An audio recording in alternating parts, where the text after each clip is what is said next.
primeiro lugar, quero agradecer a presença de todos as autoridades, os vereadores todos aqui do município da Póvoa aqui presentes, também do Sr. Presidente da Assembleia Municipal do Porto e outros órgãos da Câmara Municipal do Porto. Antes de chegar aqui aos nossos convidados, quero também agradecer a presença de todos. O mais importante neste debate é, diria que é mais uma conversa do que um debate, que depois do momento aberto ao público, vocês lançassem as questões, independentemente de serem mais ou menos polémicas. O interesse aqui é discutir abertamente um tema que diz muito à comunidade povoeira e sobretudo à região norte, que é a regionalização, e portanto eu agora passaria a apresentar muito sucintamente, já todos conhecem, portanto não darei aqui grande apresentação. Recebe aqui o Presidente da Câmara da Póvoa, o Engenheiro Aires Pereira, também aqui o Dr. Rui Moreira, que nós o recebemos na Póvoa como bons poveiros, nem da nortada nos esquecemos neste dia, portanto foi recebido mesmo como deve ser recebido na Póvoa de Varzim.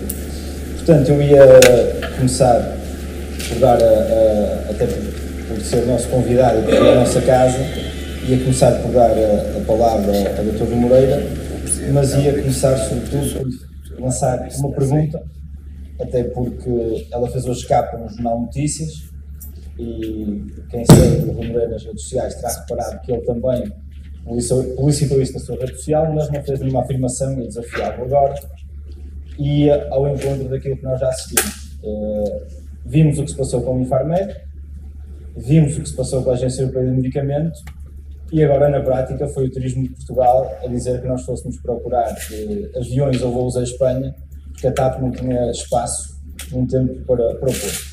E portanto a primeira questão que eu levanto para arrancar este debate é se acha que isto também não é um desafio cultural, convencer o país que a regionalização é uma coisa importante e a própria forma como as empresas do Estado tratam o Norte é um sintoma disso mesmo. Muito obrigado, cumprimento todas e todos, em particular o meu querido amigo Aires Pereira. Nós conhecemos há muitos anos, éramos adversários e amigos a fazer vela, depois conheci-o quando fui aqui empresário na Póvoa de Varzim e depois agora somos colegas desta viagem no mundo autárquico. Também o André, que é um amigo meu filho visito, que está aqui no palco, também ali na plateia, e que me lançou este desafio. É um enorme prazer estar convosco. Não vou nomear nenhuma das individualidades aqui presentes, mas agradeço muito a presença do Sr. Presidente da Assembleia Municipal do Porto, Sr. Dr. Sebastião Feio, que nos tem sempre acompanhado nestas iniciativas para as quais sou convidado e participo convosco. Dito isto, sem mais delongas, eu não sei se a questão da regionalização, que depois vamos abordar, vai resolver o problema da macrocefalia do país relativamente a instrumentos fundamentais ou dispensáveis, dos quais a TAP é um deles. Não sei mesmo. E não sei porque julgo que o país continua viciado numa cultura claramente colonial. Vejamos. A TAP foi montada e foi estruturada como uma empresa colonial. Porquê? Porque se explicava nessa altura que era preciso, na medida em que Portugal estava nos 4 cantos do mundo, ter uma companhia de aviação que servia as colônias. Servia Lisboa, a capital do Império, e servia as colônias. Foi assim que a TAP foi fundada, foi assim que a TAP foi formada e foi assim que a TAP foi pensada.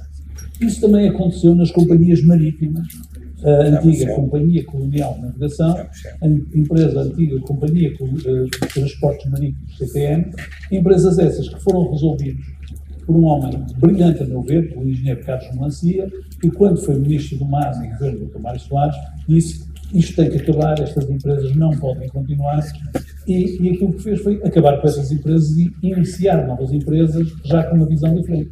Hoje os transportes marítimos em Portugal obedecem a um regime diferente. Há 2 empresas que foram criadas pelo Estado português, mais uma vez o engenheiro Carlos Melancia, a Portline e a Transasolar, que hoje não oferecem problemas. Hoje nós não temos problemas, por exemplo, no abastecimento das ilhas, que era um grande problema no passado. Hoje o transporte marítimo para as ilhas funciona bem. A TAP resistiu a tudo. E resistiu por várias razões. Em primeiro lugar, sucessivos governos foram nomeando para o seu Conselho de Administração pessoas que a única coisa que sabiam era a sua cor partidária, fosse de um lado ou do outro, que fizeram voos magníficos de estreia. Lembro-me de inaugurarem um voo para Los Angeles, em que foram muitos convidados fazer um voo direto de Lisboa para Los Angeles, sem que algum dia se tivesse percebido para que é que aquilo servia, e passou há alguns anos e acabou. Tinha uma relação excelente com a Boeing, que podia ter sido a base de preparação dos aviões Boeing, como era o aeroporto de Lisboa, e de um dia para o outro resolveu fazer um negócio com a Lockheed, sem que nunca ninguém tenha percebido porquê. Nunca conseguiram apanhar um comboio da Airbus e, portanto, a TAP foi sempre um problema, não é de hoje. E desculpem se faço história, porque é bom não pensarmos que o problema surgiu hoje. Depois, em determinada altura, aquilo que aconteceu foi que o governo português, não foi este governo, o governo Passos Coelho, resolveu privatizar 55% da TAP. Procurar acionistas privados que, de alguma maneira, assegurassem aquilo que era a manutenção de uma empresa que estava com gravíssimos problemas. Até porque o seu anterior administrador, que por acaso era brasileiro, que por acaso tinha vindo da Varig, tinha feito um negócio absolutamente ruinoso na manutenção dos aviões no Brasil. O pior negócio que a TAP algum dia fez. Com a privatização da TAP, esperava-se naturalmente que a TAP fosse gerida de uma forma privada. E a TAP, nessa altura, abandonou o Porto. Recordam-se, com certeza, desse tempo. É razoável, se uma empresa é privada, é normal que a empresa faça o negócio que é bom para si, que os seus acionistas entendam e não faça o negócio que é mau, que considera mau. Gostemos nós ou não gostemos, era uma alternativa razoável. E aquilo que a região conseguiu fazer, primeiro com os low cost, mas depois também com as companhias de bandeira, foi começar a atrair alternativas. Conseguimos ir buscar a Turkish Airlines, que escalava aqui o aeroporto de Santiago de Compostela.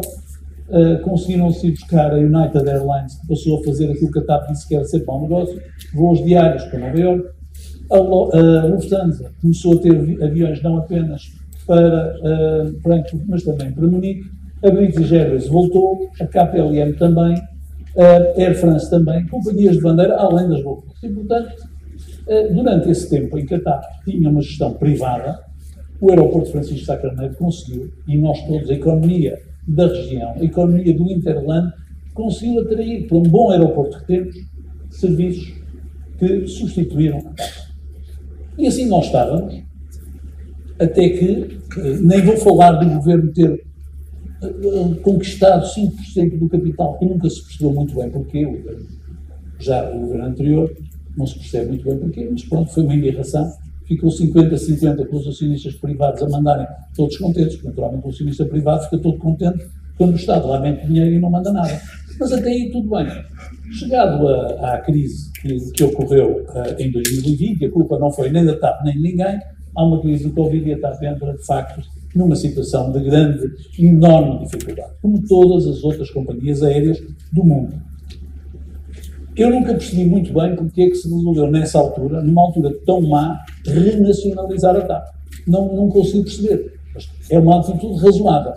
No fundo, o Estado português, ao contrário de outros, o que disse foi, já que nós vamos ter que salvar a TAP, então mais vale tirar os privados da equação. Os privados ficaram todos contentes. Porquê? Porque estavam com um problema, tinham uma empresa que lhes dava prejuízo na mão, e o Estado português tomou conta da empresa. Também até aí, vamos dar isto agora. E então o Estado português apresenta à União Europeia um plano de reestruturação da TAP, no sentido de salvar a empresa. Todas as empresas europeias tiveram ajudas de Estado. E, portanto, também aqui é perfeitamente razoável fazer isto. Só que, quando é feito o plano de reestruturação da TAP, a TAP, mais uma vez, é vocacionada para quê? Para ser uma empresa imperial. Ou seja, uma empresa que tem que servir, já não as colónias, porque nós não as temos, mas para servir a capital do império. Porquê? Porque aquilo, o argumento que nos é dito é assim, a TAP, dada a sua dimensão, só pode ter um hub. Não pode ter dois hubs. Sendo uma empresa privada, era razoável o processo. Sendo uma empresa do Estado, a gente começa a duvidar, começa a pensar, bom, mas afinal, qual é o interesse estratégico? Se o interesse estratégico da TAP é manter os postos de trabalho e manter uma companhia de bandeira, parece-nos muito caro. Convirão que não é razoável meter 2.500 milhões de euros numa companhia para manter os postos de trabalho, tanto mais que fizeram imensos despedimentos. Por isso não deve ser. A outra razão seria, nós precisamos da TAP para resolver falhas de mercado. Vamos imaginar para as ilhas. Naturalmente é difícil encontrar empresas que façam as ilhas. A pergunta é, mas não poderia o Estado português lançar um concurso público internacional que garantisse que as ilhas estavam servidas? Portanto, esse interesse estratégico também não. O interesse estratégico que acabaram por nos dizer é que a TAP é muito importante para as exportações portuguesas. É isto que dizem. Aquilo que nos é dito é assim, não, nós precisamos de TAP porque a TAP exporta muito. Eu não quero saber, não sei muito bem se os aviões são portugueses, se o combustível dos aviões é português. A única taxa de incorporação nacional que eu consigo encontrar na TAP são os tais funcionários, naturalmente, cujos direitos podiam ser garantidos de outra maneira, algumas porcelanas que a gente de vez em quando vê a bordo, que provavelmente são produzidas nas Caldas da Rainha, ou um azeite que provavelmente vem de Trás-os-Montes, um vinho que provavelmente vem do Douro. Eu não vejo como é que a Incorporação Nacional de Exportação se consegue justificar por alternativa. Mas, enfim, a verdade é que esse é o argumento que nos é dado. E depois dizem-nos assim, bom, além disso, há o hub de Lisboa que nós temos que manter. E o hub de Lisboa o quê? É a TAP atrair passageiros, por exemplo, que vêm de França, com destino ao Brasil, ficam a dormir em Lisboa, que a TAP oferece uma tarifa competitiva de tal maneira que eles fiquem a dormir em Lisboa para no dia seguinte irem para o Brasil. Essa exportação é a exportação do turismo. Mais uma vez, eu digo, a mim surpreende, porque a região norte, que tem sido a região que mais tem crescido no turismo, como sabem, não precisa disso para crescer no turismo. Portanto, eu acho estranho que Lisboa precise, de facto, da TAP para crescer no turismo. Mas a ser assim, vamos também admitir que isso é uma boa estratégia. A ser assim, resta saber então, a TAP diz, bom, mas nós, visto isto, não estamos interessados em servir o Porto. A não ser através da companhia da ponta aérea. O que é a ponta aérea? A ponta aérea é drenar o Porto de passageiros. É incentivar os passageiros que estão no Porto e que querem ir para qualquer local do mundo a utilizarem o aeroporto de Lisboa para fornecer o hub de Lisboa. Hoje, a TAP oferece tarifas muito interessantes, por exemplo, Porto de Milão.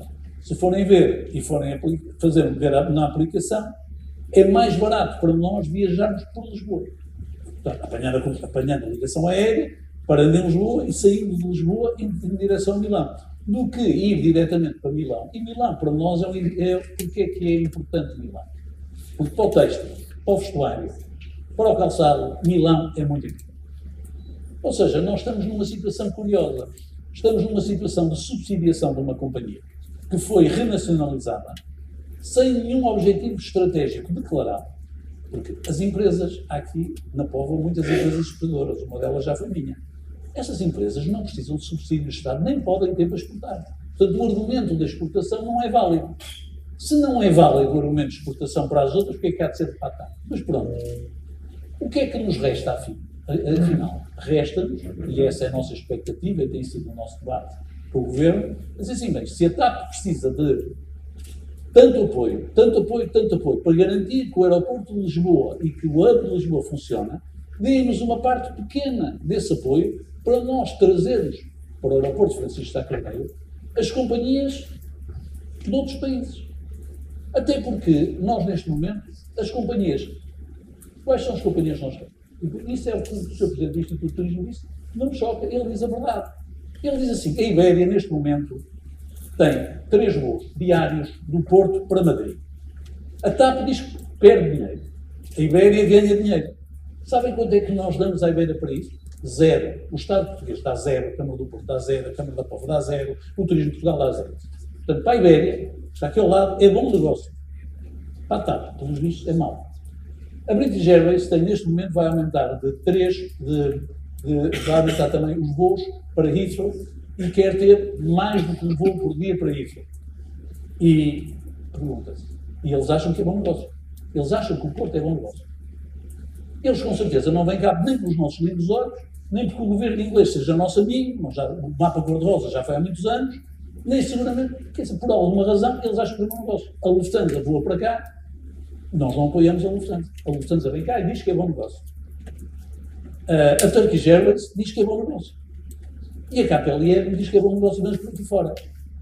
Mas, apesar de tudo, nós temos, de facto, uma falha de mercado. Qual é a falha de mercado? Nós não temos voos diários para os Estados Unidos e queremos ter, por causa da nossa indústria, do nosso turismo. Os americanos odeiam fazer avaliação principalmente em maus aeroportos como o aeroporto de Lisboa, e nós precisamos daquilo que são os nossos destinos de exportação. Ou seja, nós temos que ter uma linha que opere e que não seja uma low cost que opere, nomeadamente, o tráfego de Milão. E se for preciso, o Governo vai ter que pôr dinheiro para isto. Portanto, aquilo que o Sr. Presidente do Instituto de Turismo disse é de uma enorme seriedade. Não é nada de grave. Ele disse aquilo que é óbvio. É dizer assim, já que os senhores não podem contar com a TAP, porque a TAP não está interessada, arranjem alternativas. A nossa única resposta tem que dizer assim, vamos usar essas alternativas, não vamos usar a ponta aérea, e digo aqui claramente, é contra o interesse da região utilizar a ponta aérea, porque cada vez que nós utilizamos a ponta aérea, diminuímos a competitividade do aeroporto Francisco Sá Carneiro na sua capacidade de atrair voos. E aquilo que temos que pedir ao Governo é dizer assim, arranjem-nos lá uma migalhinha, porque já que vocês gastam tanto dinheiro na questão estratégica da TAP, do hub de Lisboa, da exportação, arranjem-nos com 10% disso. 10% nós temos voos diários para onde queremos através da subsidiação. Se a União Europeia permitir, e certamente vai permitir. Peço desculpa, mas isto tem de ser contado assim. Não pode ser contado de uma forma curta. Tem que se contar a história para se compreender, até porque de vez em quando parece que há alguma irritação. Não tenho nenhuma irritação com a TAP. Eu acho que podem mudar o nome, podem se chamar tal, e todos ficamos contentes. Quer dizer, nós incorporá-la na Transtejo, por exemplo, também não tem nenhum problema. Não nos deve causar nenhuma irritação. Agora, nós como consumidores, vocês sabem que quem dita os mercados são os consumidores. Nós é que definimos, somos nós que escolhemos, se vamos ao Pingo Doce, se vamos ao Continente, ou se vamos ao Lidl, ou se vamos ao Mercadona. Nós temos que fazer aqui escolhas, e nas escolhas temos que perceber que, de facto, foi isso que disse o Sr. Presidente do Instituto de Turismo. Eu aprecio a seriedade, não dramatizo nada. O que ele disse foi assim, as pessoas do Porto arranjem alternativas. É isso que temos que fazer. A alternativa tem que ser decidida por cada um de nós. Vocês não podem esperar que seja o Aires Pereira, o Rui Moreira, ou o Presidente da Entidade de Turismo, ou seja, quem for encontrá-lo. Temos que ser mal usar a fazer a alternativa. A alternativa é dizer assim, quando nos propuserem para Lisboa, não vamos. Não vamos. Vamos para outro aeroporto qualquer. De acordo com aquilo que diz o Sr. Presidente do Instituto de Turismo de Portugal, que não é nomeado por mim, não compreendo. O senhor é da Madeira e vive em Lisboa. Passaria agora então ao segundo convidado, e quem nos recebe aqui, o engenheiro Aires Pereira, saltando ainda dentro da regionalização, mas saltando para um tema talvez ainda mais polémico este da tarde, da Associação Nacional de Municípios. O Moreira já o afirmou, já o votou em reunião de Câmara, a sair da Associação Nacional de Municípios. Houveram agora pequenos desenvolvimentos, como se viu no pacote para as verbas de educação, para a descentralização, que parecem ser curtas. O Moreira já se pronunciou sobre isto, até gostaria que depois a seguir ao Eusmiro Aires, se quisesse pronunciar mais sobre os valores em concreto, que já o fez hoje. A questão que ele alia ao Presidente da Câmara da Póvoa é a seguinte: sente-se representado neste processo de centralização pela Associação Nacional de Municípios e qual é a sua posição em face desta divergência entre o envelope que efetivamente vai chegar e as necessidades reais dos municípios para aceitarem as competências, nomeadamente na área da educação? Bem, boa noite a todos. Queria naturalmente começar por saudar o Dr. Rui Moreira e agradecer-lhe o facto de se ter disponibilizado para vir até ao Póvoa de Varzim para termos uma conversa aberta sobre regionalização versus descentralização, ou não sei se será o contrário, uma vez que tenha havido diversos ministros do governo que dizem que só haverá uma coisa se a outra for conseguida. Queria naturalmente saudar o Sr. Presidente da Assembleia Municipal de Porto, Sr. Professor, os Srs. Vereadores, Srs. Presidentes de Junta, agradecer ao André a disponibilidade para conduzir esta nossa conversa e dizer-lhe de forma muito aberta e clara que naturalmente não nos sentimos, mas não nos sentimos não é de agora, é há muito tempo, representados pela Associação Nacional de Municípios. Esta conversa eu já tive a oportunidade de ter com o Dr. Rui Rico e com o Dr. Rui Moreira, quando conversamos. Vai da reta.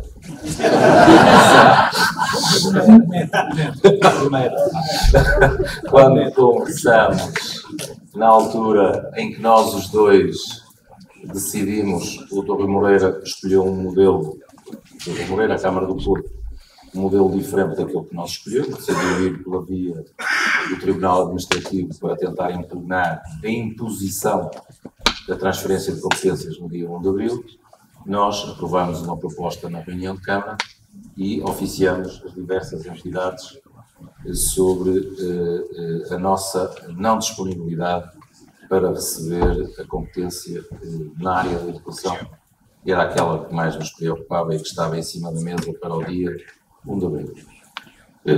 Fazendo só aqui um bocadinho de história e porque nós não nos sentimos representados pela Associação Nacional de Municípios, é que todo este processo já tinha sido conduzido na presidência anterior e para a qual nunca foram os municípios convocados para ter qualquer tipo de pronúncia sobre este assunto. Ou seja, a direção da Associação Nacional de Municípios entendeu que tinha poderes para negociar em nosso nome uma coisa que eu não tenho nenhuma dúvida que nem eles tinham consciência de que estavam a negociar. E depois o resultado é esta catástrofe que agora estamos metidos e que não temos outra solução que não seja continuar a criar condições para que as escolas, e ainda por cima, vá-se lá saber porquê, no último período, aquele que é o mais importante, aquele em que os alunos estão em exames e em avaliações, ter uma perturbação desta natureza, com uma mudança de competência relativamente àquilo que tutela esta área na educação, e ainda por cima, antes do último congresso da Associação Nacional de Municípios, que elegeu a atual presidente, lembro-me bem, estava nessa reunião do Conselho Metropolitano, estava eu, estava ali o Filipe, e nós colocamos a questão à doutora Luísa, que iria ser eleita nesse fim de semana, sobre este processo. E na nossa frente foi assumido que o processo não tinha condições para progredir e que, naturalmente, ela seria, das primeiras tarefas que teria pela frente, seria colocar esta questão na ordem do dia. Para nosso espanto, no sábado, esta reunião foi na sexta, no sábado sai uma entrevista no Jornal Notícias em que a senhora Presidente assume que estão reunidas todas as condições para que a transferência seja operada. Tudo isto não teria nenhum problema se a seguir não tivéssemos o problema que temos hoje e que a própria Associação Nacional de Municípios, ou seja, não fez o trabalho de casa que tinha feito e agora diz que é preciso negociar e que este é um caminho que nós vamos fazer e que, portanto, que haverá abertura por parte do Governo para corrigir esta situação. Vou-vos dar só 2 ou 3 números relativamente à situação que conheço bem, que é do município da Póvoa de Varzim.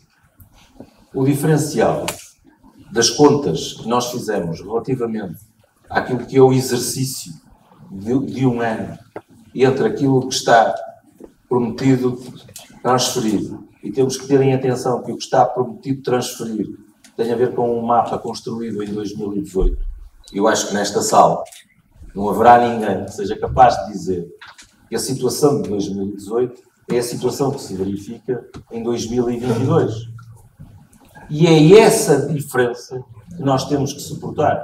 A cálculos nós remetemos ao Governo.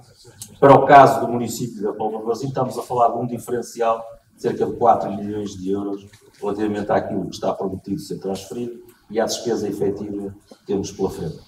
E as escolas não podem parar.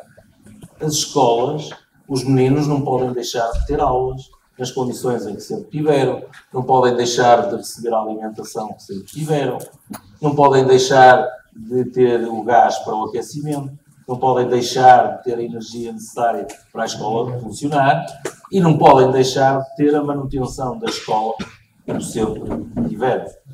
E ninguém, de forma séria, é capaz de aceitar que 20 mil euros por escola são suficientes para que seja feita toda a manutenção dos edifícios escolares.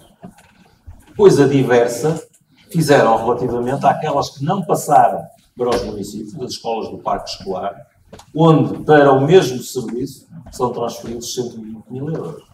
Ou seja, eu não posso, de maneira nenhuma, sentir-me representado por uma associação que negociou em nome do município da Póvoa de Varzim este tipo de transferência. E, portanto, nós ponderamos de forma séria e há mais colegas, mais presidentes de Câmara a pensar da mesma maneira, se isto não for resolvido, por forma a que haja condições para continuar, em colocar em dúvida e fazer mesmo uma proposta para que seja aprovada a saída do município da Póvoa de Varzim, também da Associação Nacional.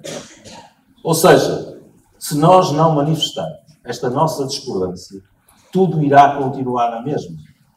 E já há muito tempo, em questões tão importantes como política de transportes, estas questões ligadas às transferências, na área da saúde e da segurança social, não há sequer diálogo com os organismos desconcentrados destes dois ministérios para poder ser negociada aquilo que eventualmente venha a ser a transferência. Portanto, é nesta situação que estamos, em que a Associação Nacional de Municípios hoje é parte, mas é parte não do lado dos municípios, mas do lado do governo. E isto tem que ser dito. E, portanto, eu não posso sentir-me representado por quem tem uma agenda que não é a agenda dos municípios, mas é a agenda da política do governo relativamente a esta matéria. Quase que me apetecia fazer uma proposta, que era uma coisa muito simples.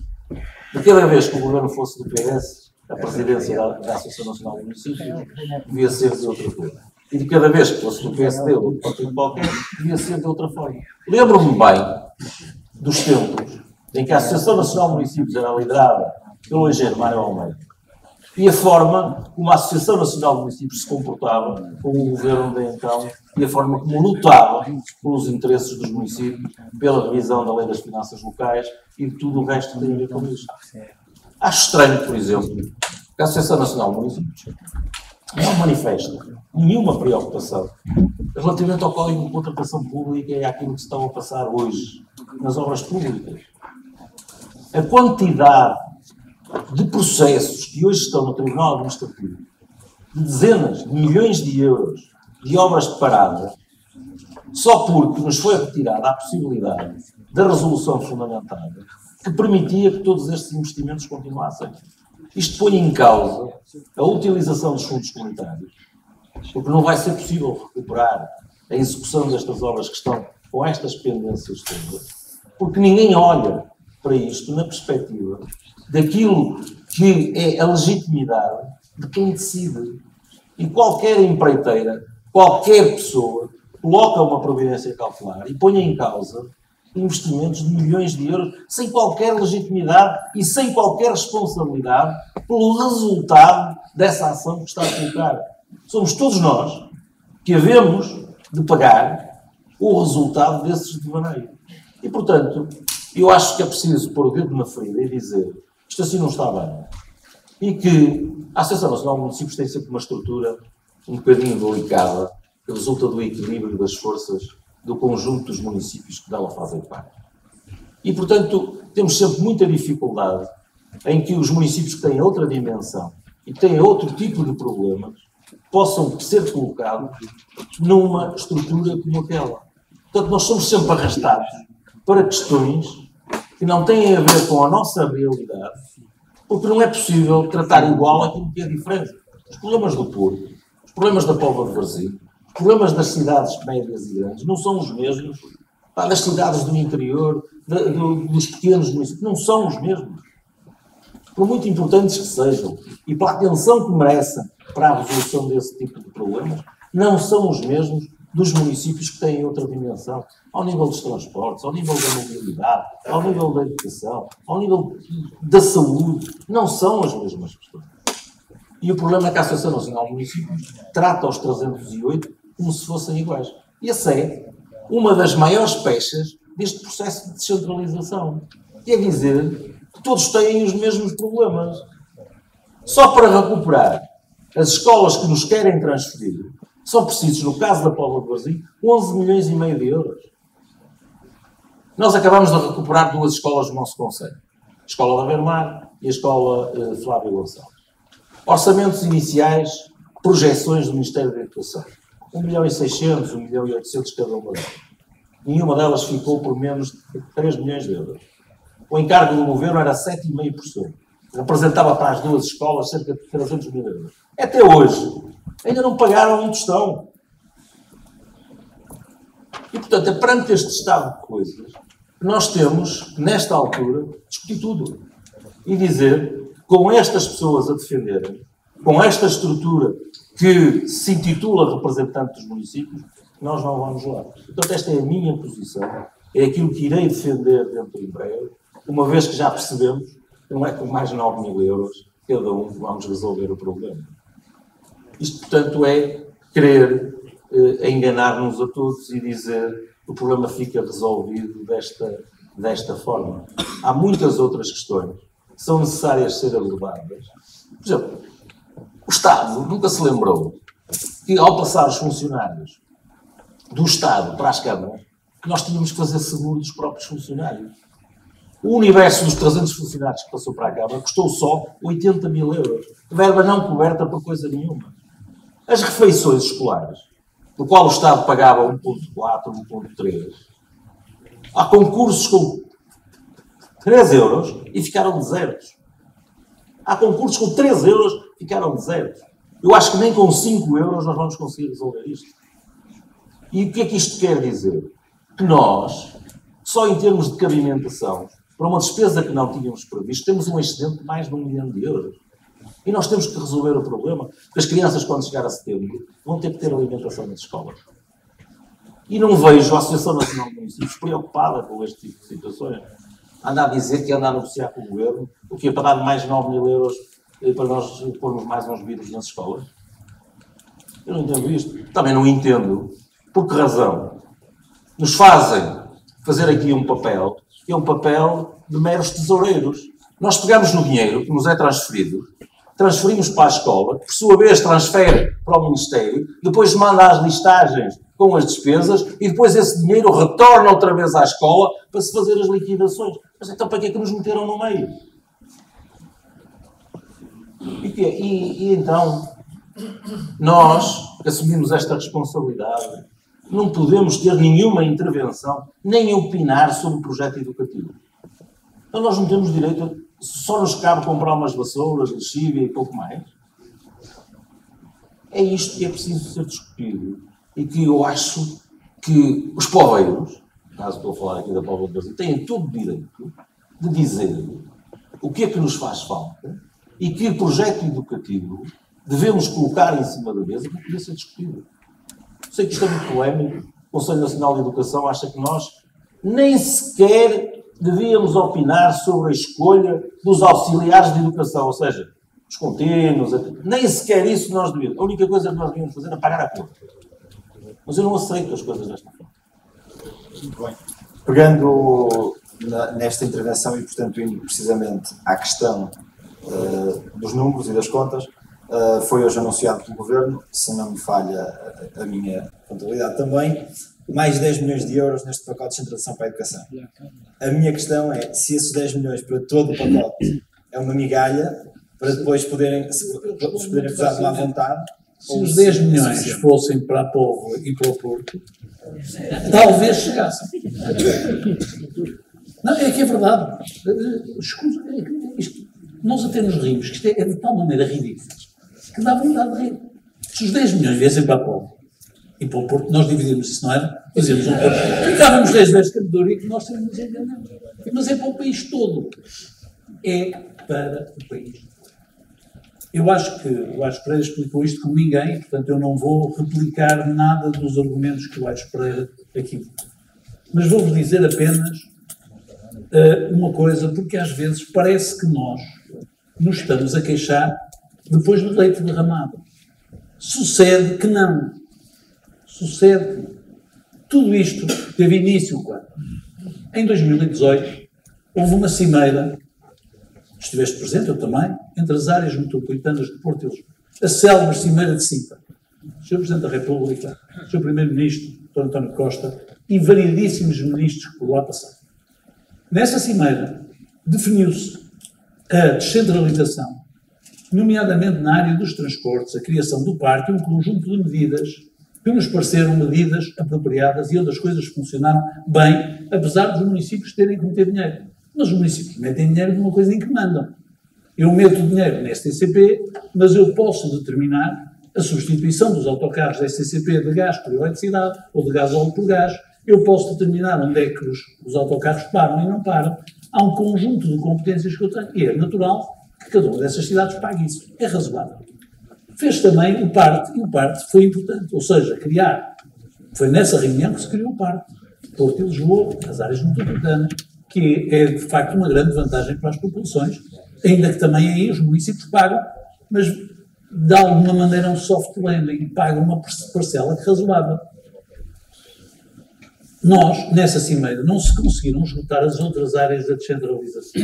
E então foi combinado com o Governo que as duas áreas metropolitanas e o Governo, e as outras 5, se quisessem juntar, iriam ter reuniões temáticas para definir a descentralização nas várias outras questões, como, por exemplo, a saúde.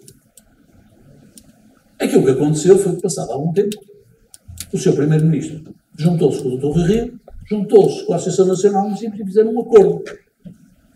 Uma noite, não sei se foi de verão, fizeram um acordo. E os municípios iam ficar com tudo. Com as praias, eu não sei quanto é que gastas nas praias, mas nós sabemos.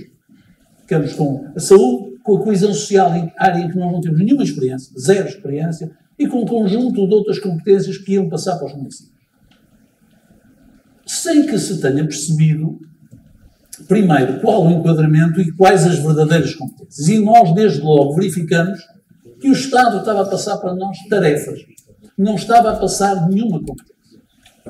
Eu não vou falar da educação, o Aires falou muito bem da educação, vou falar na saúde, que nos toca a todos. Nos toca a todos. A nossa população, as nossas populações, seja na Póvoa, seja em Vila de Conde, seja no Porto, relativamente aos centros de saúde, quais são as preocupações que eles têm? Eles querem saber que as localizações dos centros de saúde sejam razoáveis, seja por proximidade, seja por mobilidade. Essa é a primeira preocupação. Depois querem saber que os centros de saúde tenham condições de acessibilidade e de mobilidade para pessoas com dificuldades, portanto que não tenham escadas e obstáculos, etc., como muitos deles ainda têm. Depois querem saber quais são as especialidades que cada um dos centros de saúde tem, porque em função do extrato social das populações em determinadas áreas é diferente, até por causa do distanciamento aos hospitais centrais e às urgências, e querem saber outra coisa, os horários. É isto que as pessoas querem saber. Não querem saber mais nada. A minha mãe, eu quero saber o centro de saúde da Foz, onde ela vai. Não quero saber mais nada. Ora, nada disto. Não há nenhuma destas responsabilidades que passe para os municípios. Nós tratamos de empregados de limpeza e do Ajax. E ainda por cima vão ser mal pagos. Mas quando correr mal, o governo o que é que vai dizer? Vai dizer, e aqueles que são os representantes do Estado desconcentrado, são os diretores regionais, vão dizer, a culpa é do Presidente da Câmara. É do Aires. A pessoa vai chegar ao Centro de Saúde, o Centro de Saúde está fechado. Está fechado, é do Aires. O Centro de Saúde não abre à noite. Quem é a culpa? É do Aires. Isto vai ser o que vai acontecer. E, portanto, nós, logo nessa altura, tomamos várias iniciativas. Uma delas, fizemos uma cimeira no Rivoli, organizado pelo Jornal de Notícias, suponho que esteja aqui presente. Fizemos uma cimeira e fizemos uma declaração. Curiosamente, a declaração teve logo uma coisa que me preocupou. Quando foi vir ao palco tirar a fotografia, estávamos imensos presidentes de Câmara, todos de acordo. Quando no dia seguinte foi preciso recolher as assinaturas, alguns dos presidentes da Câmara já não queriam assinar. Objetivamente, porquê? Porque sofreram pressões políticas. Não vale a pena nós voltarmos isto. Não tiveram coragem de esquecer por um momento que eles representam os eleitores, eles não representam os seus partidos políticos. Esta é a realidade pura e crua. Não tem outro nome. Que foi exatamente o problema, que existe na Associação Nacional de Municípios, onde essas pessoas campeiam e dominam. E nós, nessa altura, preventivamente, o que é que o município do Porto fez? Vejam bem. Resolvemos levar aos órgãos autárquicos uma declaração em que dizíamos o seguinte: a Associação Nacional de Municípios não está mandatada para, em nome do município do Porto, negociar verbas, compensações. Não está mandatada. E isso foi aprovado pelos órgãos municipais e foi enviado para a Associação Nacional de Municípios, que a recebeu. O que é que nós estávamos a dizer? Os senhores, provavelmente, são sócios de associações ou de clubes. Uma associação não é mais que um clube. Não sabem, aliás, a lei é a mesma. Alguns são sócios do Varzim. O facto de serem sócios do Varzim não permite que a direção do Varzim amanhã determine quais são as contas da vossa casa. Era isto que nós estávamos a dizer. Nós estamos assim, tudo bem, os senhores negociaram este princípio com o Governo. Quando chegar ao pilinho, a Câmara do Porto quer ser ouvida. Porquê? Porque nós, os autarcas do Porto, representamos a nossa população. É a nossa população que sabe o que é que pode e não pode pagar. A Associação Nacional de Municípios fez tábua rasa disso. E aquilo que fez foi, ao contrário daquilo que era suposto fazer, negociou e acordou com o Governo os tais 20 mil euros por escola. O Governo aqui tem toda a razão, atenção. O Governo, nesta matéria, tem toda a razão. Fez um bom negócio e a Associação Nacional de Municípios fez um péssimo negócio. Esqueceu-se de uma coisa, em nosso nome, não podia fazer, porque tinha lá uma declaração nossa, formal, a dizer que não podia fazer. Uma Associação Nacional de Municípios não se pode substituir aos órgãos autárquicos devidamente eleitos. E foi por isso que nós apresentamos, naturalmente, uma providência cautelar. E é por isso que queremos ser da Associação Nacional de Municípios. Mas o pior estava para vir. Como disse o Sr. Presidente, com a nova eleição, quando nós todos estávamos à espera que a nova direção da Associação Nacional de Municípios dissesse: vamos lá parar um bocadinho, vamos esperar, a Associação Nacional de Municípios achou que estava tudo bem. Quando eu e o Presidente da Câmara de Lisboa, que é Presidente da Assembleia Geral da Associação Nacional de Municípios, escrevemos uma carta ao Sr. Primeiro-Ministro solicitando-lhe que, no caso da educação, se esperasse até o início do ano letivo para se fazer um levantamento, para se perceber o que eram as verbas, nós ficamos sozinhos, porque a Associação Nacional de Municípios, nem o Sr. Presidente da Assembleia Geral apoiou. E reparem, e é assim que nós vamos andando, e diz assim um dia, é por lei. Aliás, nós fomos a uma reunião, eu sei que a Póvoa estava representada, já não me recordo, estavas lá, tivemos uma reunião, depois a Associação Nacional de Municípios fez um roteiro, fez um périplo pelo país. Eu adoro estes périplos, de presidência aberta. E reuniu com a área metropolitana do Porto. Eu fui lá, sentei-me lá, estava lá, a senhora Presidente não estava em casa, estava doente, que é normal, mas estava representada, presumo, fez uma declaração inicial, e eu levantei a questão e disse que havia um problema. Disse, há um problema, porque, olha, relativamente ao Porto, nós estamos com um problema. Por isto e por isto. A senhora Presidente nada disse. E o senhor Secretário-Geral da Associação, peço com toda a desculpa, é um funcionário. É um funcionário da Associação. Pago pela Associação para fazer o que a Associação lhe manda. Quase que interrompeu-me, ridicularizou aquilo que eu estava a dizer e virou-se para mim e disse assim: sabe o que é que tem que ser no dia 1 de Abril? Porque é lei. Eu disse: olha, por acaso, no tempo da velha senhora era assim que tratavam os regedores. Eu, por acaso, sou Presidente de Câmara e vou-me embora. Eu tenho que representar os meus municípios que estão ali fora. E foi por isso, por este caminho, que nós saímos. Agora, o que é que acontece? Com o leite entornado, o que é que estão a ter? A senhora Ministra Ana Abrunhosa é uma ministra especial, porque ela, talvez por ter vindo do PSD, ela sempre que está no governo faz umas declarações que parece que é da oposição. É uma coisa curiosa. Ela diz: os autarcas têm toda a razão. Então, provavelmente ela é da oposição, mas está no governo. Está no governo, como diria o Presidente Marcelo, mas está na oposição. Está na oposição e está no governo. E, portanto, diz-me a mim que quer ter uma reunião. Eu digo: vamos ter uma reunião com o Ministro Jorge, com o Ministro da Educação. Sim, senhor. Depois a seguir, perguntam: vai haver uma reunião? Eu ligo à senhora Ministra e digo: pode ser que vai haver uma reunião? Pode ser que há uma reunião. Eu digo que há uma reunião. Depois o Sr. Ministro da Educação diz que eu fui desagradável, porque disse publicamente que havia uma reunião. Quando eu tinha perguntado à Teresa Abrunhosa se podia ter uma. Portanto, andamos nisto. Temos uma coisa extraordinária, que é de um grande mérito tático. É termos uma ministra, a Associação Nacional de Municípios diz assim: temos uma ministra do nosso lado. É ótimo, é fantástico. Com isto, o que é que conseguiram? 10%. Depois temos o Sr. Vice-Presidente da Associação Nacional de Municípios, que é outra que também faz umas coisas extraordinárias. Porque também já agora é do PSD, mas como já estava na associação, na direção anterior, acha que o problema é o Rui Moreira. Agora o problema é o Rui Moreira. O problema não é o Rui Moreira. E diz que eu tenho muita capacidade mediática e circo mediático. Ele vai todos os dias à televisão dizer mal de mim, deve ser o circo mediático dele. Há um problema. Ele diz que foi bem negociado na altura. Que é o que ele disse. Reparem bem, ele diz: na altura foi bem negociado. E agora diz: agora conseguimos mais. mas não chega. Então, se foi bem negociado, na altura, para que é que ele precisa de mais? Há qualquer coisa que é Lost in Translation, parece aquele filme estranhíssimo chamado Lost in Translation que eu aconselho. Qual é o grande problema? O grande problema é sim. Estão a dar cabo de uma excelente ideia e de um excelente princípio. A descentralização era uma ótima ideia e nós fomos dos maiores entusiastas iniciais. Fomos dos maiores entusiastas. O que a descentralização não pode servir é para tapar um buraco que o Estado tem em áreas como a educação, como a saúde e como a solidariedade social. O Estado tem um enorme buraco.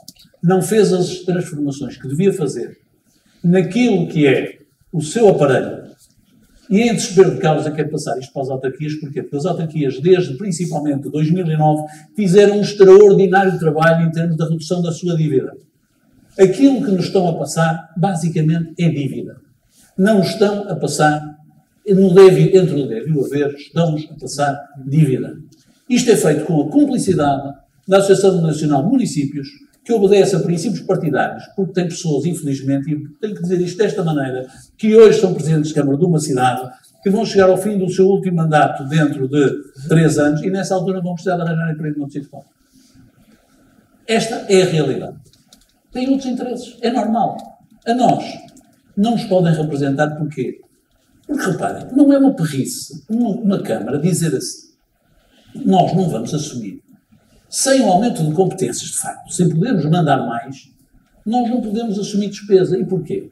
Porque ao fazê-lo, ou deixamos de fazer investimento naquilo que precisamos de fazer e que devemos fazer, ou então vamos piorar o serviço que o Estado presta. É que é verdade, e há quem diga que com os 3 euros de despesa do Estado, com 1 euro, as câmaras conseguem fazer a mesma coisa. Mas isso é dito por quem não tem ideia do que é o mundo de hoje.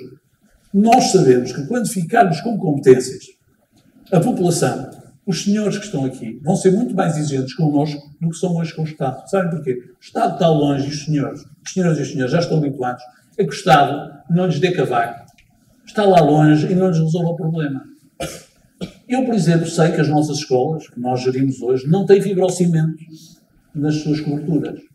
E as que o Estado vai transferir para nós têm fibrocimento, portanto têm amianto. As pessoas, durante muitos anos, conformaram-se com os filhos de andar em escolas que são do Estado, com o telhado em amianto. Quando forem das câmaras, não se conformam e bem. Porquê? Exatamente porque elas valorizam e valorizaram durante os últimos 45 anos o nosso trabalho. E, portanto, nós estamos a destruir uma boa ideia, que é a ideia da descentralização, mas estamos a fazer mais. Estamos a destruir simultaneamente aquilo que é o mérito da gestão autárquica de todos os partidos. Atenção, não quer dizer que todos os presidentes de Câmara sejam bons, mas na generalidade as autarquias são bem geridas e usam bem os seus recursos. Diminuíram o endividamento brutalmente, como sabem. Se o Estado tivesse diminuído o endividamento à mesma proporção das autarquias, nós hoje não tínhamos a enorme dívida que temos, a dívida externa que temos. As autarquias fizeram um trabalho notável. Agora vejam bem o perigo daquilo que foi anunciado. Ontem dizia assim, bom, vamos dar lá mais de 10 milhões de euros, não é?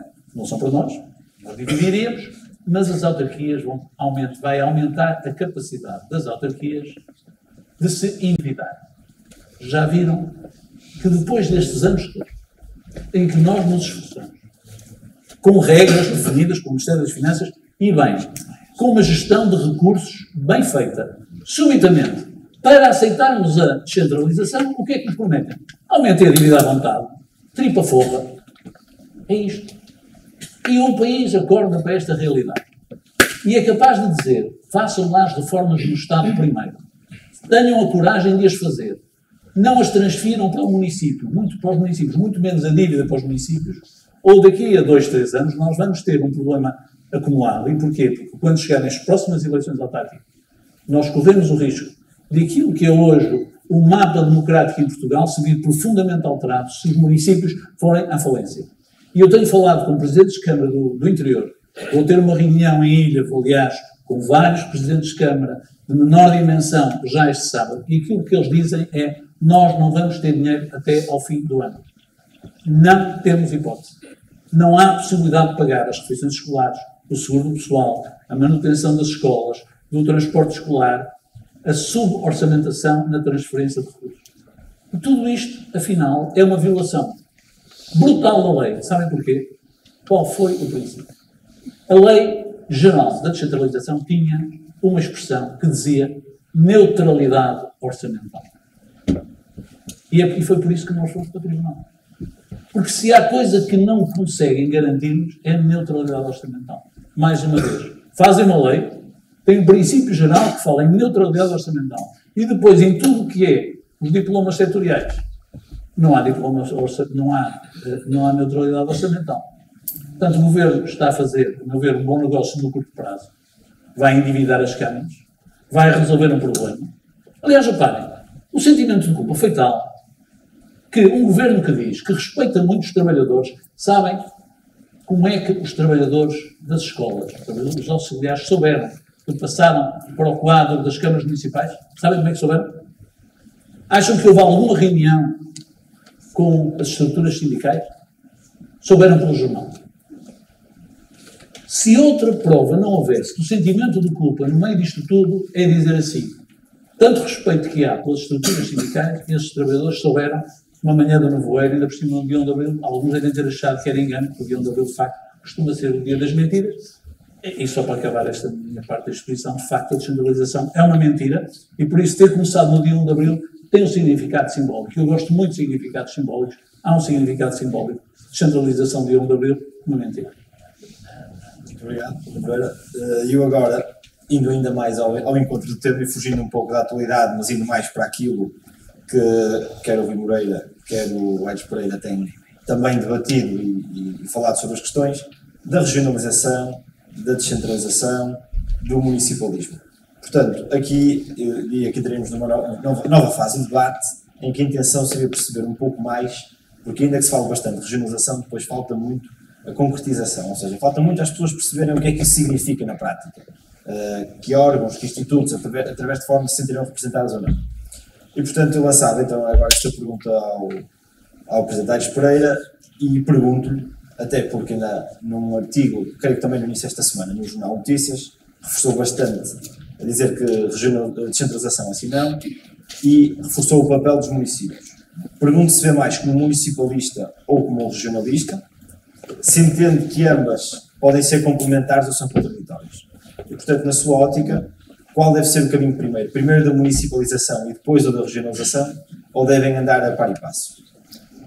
Bem, por aquilo que têm sido as declarações de alguns ilustres membros do Governo a propósito de um eventual referendo em 2024 sobre regionalização, já todos percebemos que não vai haver processo de regionalização de coisa nenhuma. Até porque fazem depender desse processo de regionalização o sucesso desta descentralização. E da forma como o estão a fazer, iremos ter tudo menos sucesso neste processo de descentralização. Ou seja, nós tivemos um último referendo há 24 anos, acho que é menos coisa. Desde aí até aqui tem havido, fundamentalmente por parte dos dois principais partidos que têm alterado na governação, o Partido Socialista e o PSD, juras de avançar com o preceito constitucional da regionalização tal qual lá está escrito, mas o que é certo é que quando estamos a chegar ao Porto, e aqui não me refiro ao Porto enquanto Porto, mas refiro-me ao Porto enquanto local de destino, há sempre um improcuo que impede que o processo continue. Eu acho que o nosso país precisa efetivamente de um processo de regionalização. E precisa do processo de regionalização porque é preciso aproximar quem decide de quem escolhe. E o que nós temos é um país altamente centralizado. Há bocado foram dados exemplos de organismos que se pretendiam descentralizar e que havia vontade política, ou pelo menos publicamente havia vontade política de assim acontecer, mas essas estruturas criaram dificuldades a que essa vontade política pudesse efetivamente ser resolvida. Vocês sabem quantas entidades públicas existem em Portugal? Em Portugal existem 13.000 entidades públicas.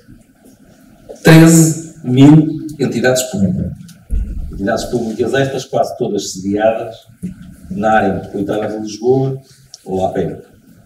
E naturalmente que é um incómodo agora as pessoas terem que se deslocar para aproximar os centros de decisão daqueles que podem ser eleitos para tomarem essas decisões. E o que é certo é que ao longo destes anos, num país com esta cultura centralista, já há bocado ouvimos falar sobre TAPs, sobre mobilidade, nós, enquanto região, não temos nenhuma capacidade para decidir o nosso destino. Nem sequer para dizer o que fazer aos impostos que são gerados na região, ou parte deles. E, portanto, isto não vai lá de outra forma, na minha modesta opinião, que não seja, em definitivo, colocar um processo de regionalização, mas que se faça um referendo que não seja armadilhado. Porque quando se faz um referendo e se faz determinada pergunta e se criam determinadas condições, em que elas têm que ser cumulativas, isso, desde logo, cria, à partida, uma dificuldade. E, portanto, vamos ver se em 2024, tal qual está prometido, quer pelo Sr. Presidente da República, quer pelo Sr. Primeiro-Ministro, avançarmos com este processo, num país em que já não se discute aquilo que se discutiu da outra vez e que criou muita entropia, foram as tais 8 regiões que foram criadas e que se discutia se ia pertencer a esta ou se ia pertencer àquela. Acho que é mais ou menos assente que o esquema das NUTs e das CCDRs pode ser uma boa base de trabalho, até porque é aí que todos nós nos relacionamos. E também, a propósito de uma coisa que o Dr. Rui Moreira aqui disse, deixemos-nos do argumento de que isto é para criar mais despesa. Já todos percebemos que o princípio da proximidade faz com que o dinheiro seja mais bem aplicado e seja mais bem replicado quando tem uma relação de proximidade com todos aqueles que têm a responsabilidade pela aplicação do dinheiro.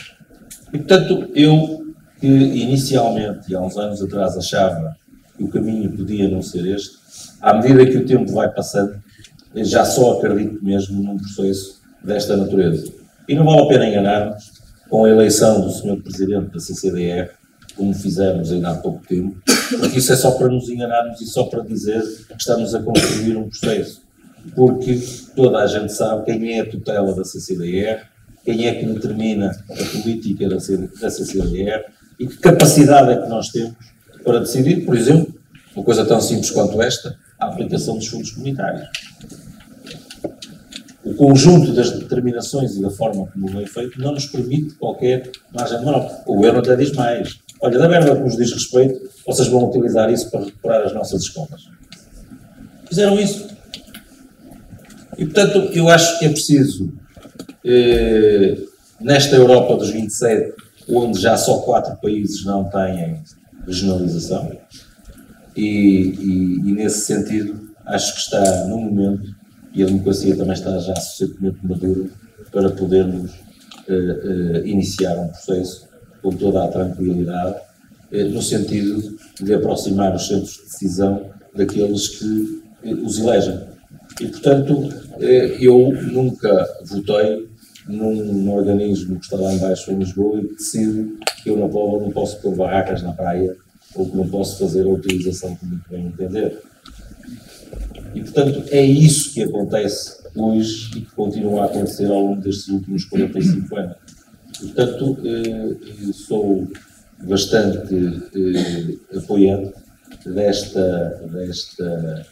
desta ideia de podermos, em 2024, decidir relativamente ao nosso futuro, mas que não seja uma decisão como foi a última, que era uma decisão no sentido em que já estava encaminhada qual era o resultado desse referendo que estava em curso.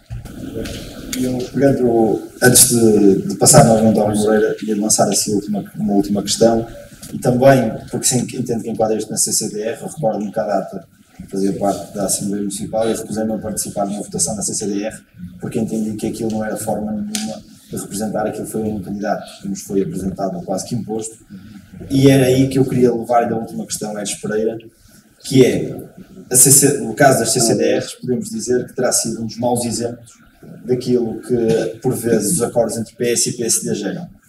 E é aí que eu lhe queria lançar a questão, porque levantou a questão da regionalização, o referendo, e que da forma que existe será praticamente impossível. E, portanto, eu pergunto-me, o PS e o PSD, com a votação que tem no Parlamento, têm a chave para a regionalização. Ou seja, têm a chave para abrir ou para fechar. A minha pergunta é, acha que os dois partidos vão ter a maturidade política e democrática suficiente para se juntarem e fazerem a alteração que é necessária para que a regionalização não seja uma via sacra, mas seja assim uma realidade? Não acho nada. Agora, desconfio que tudo isto termine na mesma. Agora, espero, naturalmente, que também, por parte dos dois principais partidos, e que têm praticamente 2/3 da representatividade parlamentar, que haja um entendimento genuíno, no sentido de esta questão ser efetivamente resolvida. Agora, o exemplo que temos, e aquilo que é o percurso até aqui, demonstra que ainda não houve essa vontade. Esperemos agora, também já ouvimos pronúncias, nomeadamente no que diz respeito ao PSD e às novas lideranças sobre esta matéria, que efetivamente desta vez seja feita. Antes de passar às questões do público, lançava uma última pergunta ao Rui também, no seguimento da que levantei ante a Whites, que é qual o seu modelo de regionalização? Apoiado nas CCDRs, nas NUTs, nas áreas metropolitanas, deve haver uma alteração à forma de governo local, ou deve-se manter como está? Vamos lá ver. Regionalização é uma palavra que nós ouvimos falar intensamente ao longo dos últimos 25 anos, em que há os que são a favor, os que são contra, os que dizem que é o que é que nós verdadeiramente queremos regionalizar? Essa deve ser a primeira pergunta. Porque se é para regionalizar em tarefas, eu digo já que não quero. Se é para fazer a mesma coisa que fizeram com a descentralização, eu não quero. Não quero porquê? Porque as nossas regiões vão ficar mais pobres e a região de Lisboa vai manter a sua riqueza. Como se viu, aliás, no PRR. Vamos lá. PRR para a cultura. 95% ficou em Lisboa e no Valtejo. 95%. Foi agora, sim. E certamente nós conseguiríamos, e nós não ficamos com 100%. Está no máximo. Foi para o país todo. Sim, mas o problema é Portanto, vamos lá ver. O que é que nós verdadeiramente queremos com a regionalização? Eu só quero uma regionalização que nos dê poder. Por causa da mesa. Poder que aquilo que o Estado Central e o Parlamento não nos querem objetivamente dar e que os partidos não nos querem dar. Portanto, repito, estão de acordo comigo ou não estão de acordo, só vale a pena para termos poder. Porque se é para ser uma SCDR, em Canário eu também não votei, os meus deputados do nosso movimento não votaram não cedo. Podem picar a votar. Eleger uma pessoa que foi escolhida pelo Dr. Costa e o Dr. Rui Rio no almoço. Combinaram, olha, no Norte é teu, pronto. Agora vai ser de Cunha, pronto. Agora toda a malta vai votar, porque só um candidato. E vai ser eleito pelos deputados municipais de todas as câmaras do norte do país. E depois reporta ao governo.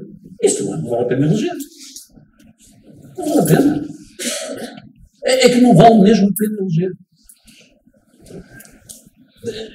Há coisas que não vale a pena eleger. Se é para isso, não vale a pena. Eu acho que a regionalização só faz sentido se nós tivermos um debate sério sobre a partilha de poder. Esse foi, aliás, um debate que houve com a criação magnífica das regiões autónomas. Quando pensamos como é que foram criadas as regiões autónomas a seguir ao 25 de abril, esse debate foi tido na Constituinte. O grande debate não foi porque é que os Açores, que tinham vários distritos, passaram a ser só um.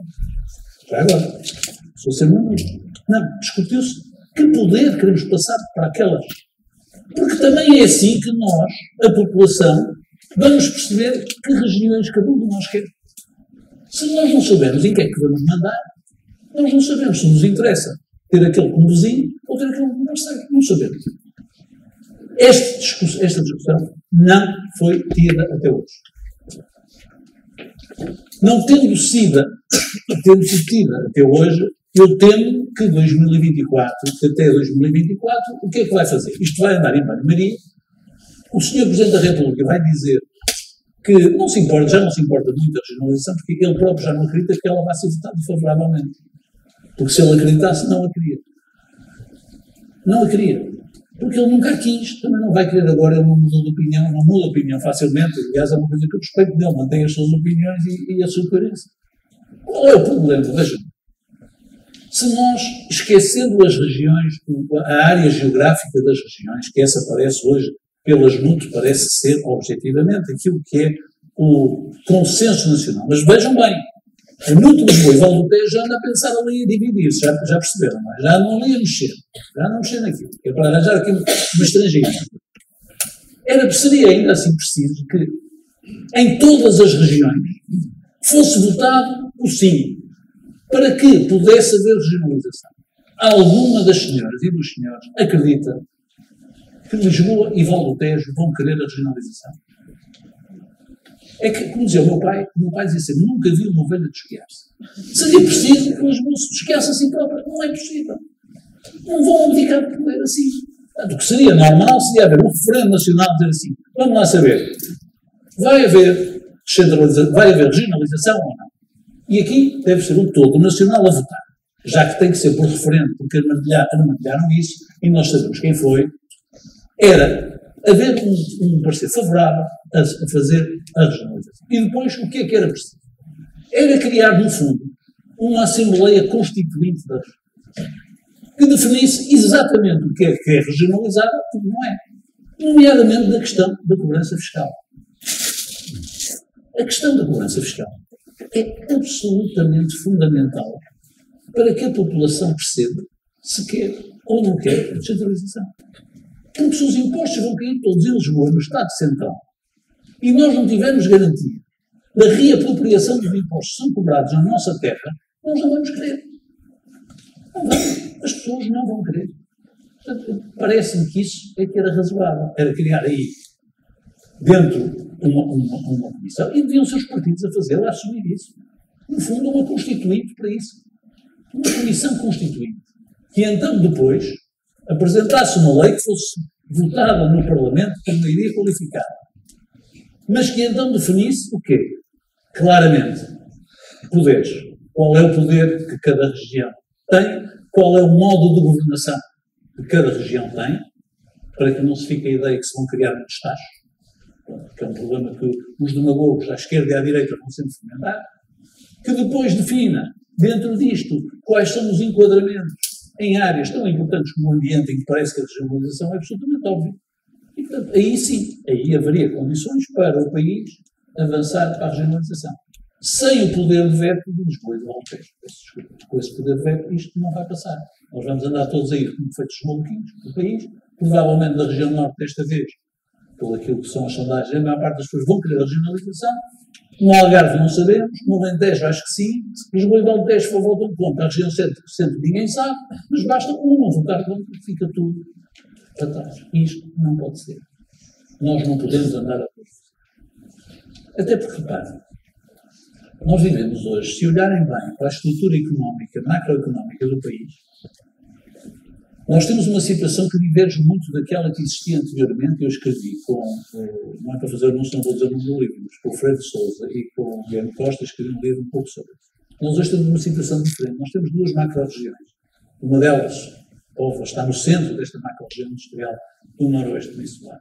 Uma outra, Lisboa e Val do Tejo. Estas são as áreas, as macro-regiões industriais. O resto do país basicamente não exporta. Temos aqui um desequilíbrio. Mas ao mesmo tempo esse resto do país produz energia, por exemplo, e essa riqueza não é lá retida. Reparem, Trás-os-Montes, onde é produzida grande parte da energia hidroelétrica, não tem essa riqueza. Compreendem porque é que é muito importante perceber a partilha. Isto tem a ver com poder. E como tem a ver com poder, entretanto, já que andam a pensar em mudar a questão dos círculos eleitorais, que é um tema que anda a ser discutido desde 1975, vejam bem, porque desde 75, na altura, o Alberto acho que foi deputado, eram 250 deputados. Depois passaram a 200, hoje são 230 deputados. E desde aí nunca mais se alterou nada. Mantiveram-se os distritos. Reparem, nós já temos o país organizado em Os distritos só existem, sabem porquê? Para o futebol e para o Parlamento, não é nada. Já não há distritos, mas há círculos distritais. Porquê? Nunca quiseram alterar. Então, e depois andam agora a discutir os círculos uninominais no Círculo Nacional de Compensação, que eu acho horrível. Até porque, visto da capital, vão olhar assim, o Círculo Nacional são os deputados de primeira, os dos círculos locais são os matarruantes. Vai ser pior, não tenho dúvida, vai ser a Câmara Alta e a Câmara Baixa. Portanto, eu acho que se devia fazer ao contrário, devia-se desde logo pensar que devia haver uma alteração em que os círculos eleitorais deviam corresponder às mudas, que são as estruturas regionais. Naturalmente, manter o beneplácito dos partidos, sem partidos regionais. Ou seja, haveria um círculo eleitoral da região norte, que no fundo seria a preparação já para esse poder e para essa partilha. O que é que eu estou a dizer? Eu só estou interessado numa regionalização político-administrativa. Se for para ser uma regionalização administrativa, acho que não vale a pena, vão-nos mandar a fatura, não nos vão dar poder nenhum, os mais pobres que somos nós vamos continuar a empobrecer, os mais ricos também não vão enriquecer, porque o país às tantas já não dá. Lisboa já está abaixo, a região de Lisboa e Valtejo já está abaixo da média europeia, e o país vai continuar empatado, por não ser capaz de fazer transformações. É terrível. Como é que podemos viver num país que só consegue fazer transformações através do golpe de Estado? Eu não estou a dizer que o devemos fazer, mas é verdade. Vocês já viram que o país vive sempre antilosado. Não somos capazes, democraticamente, temos uma democracia, temos partidos, temos pessoas que pensam bem, temos consensos importantes, temos um país que tem um equilíbrio notável, que tem hoje uma maioria absoluta, que tem hoje um Presidente da República reconhecido amplamente, que tem um mundo autárquico e equilibrado. Temos todas as condições para fazer modificações agora. Não somos capazes de fazer. Não somos capazes. Temos receio do amanhã. Temos sempre receio de ser... E aqui parece-me óbvio. O referendo era quase tão simples como isto. Querem a regionalização. E então a seguir definir os poderes. E esse era apenas um voto indicativo. E depois, 2/3 do Parlamento. Quer dizer, nós temos medo do Parlamento. Eu sinto-me completamente representado pelo Parlamento. Eu não preciso referendar isto por coisa nenhuma, até porque ele vai referendar o quê? Vamos referendar o quê? Vamos dizer assim, quer a regionalização? Vou dizer, quer. Quer fazer parte da região norte? Não sei, acho que sim. Concorda que a região norte é a região norte? Concordo. Mas o tipo de Lisboa diz, não, eu concordo com a regionalização, mas não concordo que seja Lisboa. Não concordo que seja Lisboa. Não, você não é de Lisboa. Então já não há regionalização. Tudo isto foi assim que a regionalização, no processo anterior, foi morta. Um mapa absurdo e por a necessidade do unanimismo. E depois há alguns que dizem, mas se uma das regiões quiser ser região, deixemos-la fazer região piloto. Olha, eu espero que não seja a região. As regiões piloto são as mais fáceis de assassinar. Não se esqueça. Na altura, lembra-se o Algarve que queria ser região piloto. Uma região piloto, porquê? Porque aqueles que não querem a regionalização vão assassinar a região piloto, obviamente, para que os outros não tenham boas ideias, ou más ideias. Então, é isto que eu penso da região. Antes de passar ao público, ia perguntar ali a Jorge Pereira se concorda com esta visão, ou tem uma visão diversa, ou mais complementar A visão do Dr. Rui Moreira não é nada diferente daquilo que eu defendi. Quanto à questão da arrecadação fiscal, quanto à questão do poder efetivo que tem que ser transferido, de outra maneira não fará sentido. E, portanto, nós estamos basicamente de acordo em tudo. Agora, eu também levantei as questões ligadas àquele que foi o processo de referendo há 24 anos e, portanto, estava completamente equilibrado. Esta pergunta é a pergunta mais simples que se deve fazer aos portugueses. Isto querem ou não querem? Não me parece que se tenha que inventar ali uma retórica em que as pessoas nem sequer percebam a pergunta, não é? Que foi isso que aconteceu da última vez, que as pessoas nem sequer se percebia a pergunta, não é? E, portanto, eu acho que nós temos aqui um exemplo muito próximo, que é a Galiza. Lembram-se da Galiza há uns anos atrás e lembram-se da Galiza hoje. E o resultado da implementação de um processo de regionalização é aquilo que, em termos de riqueza, a Galiza representa. E o Rui levantou aqui uma questão, que já querem dividir a região de Lisboa por uma razão muito simples. É por causa dos fundos comunitários. porque como já são uma região de convergência e, portanto, não podem, então estão a separar os municípios que possam ter acesso aos fundos e a criar uma espécie de sub-região para que isso possa acontecer. Portanto, isto não faz nenhum sentido, porque isto não pode andar ao sabor de cada um. E agora abrir um período de perguntas ao público. Não sei quem quer fazer aqui alguma questão aos oradores sobre qualquer dos temas. Vou tomar o microfone ao seu professor.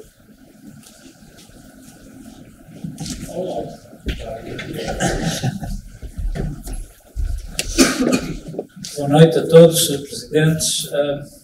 Estou aqui como pessoa, eu sou Presidente da Assembleia Municipal de Porto, mas nada compromete a Assembleia Municipal, nem o município do Porto, de tudo aquilo que eu, muito brevemente, vou comentar.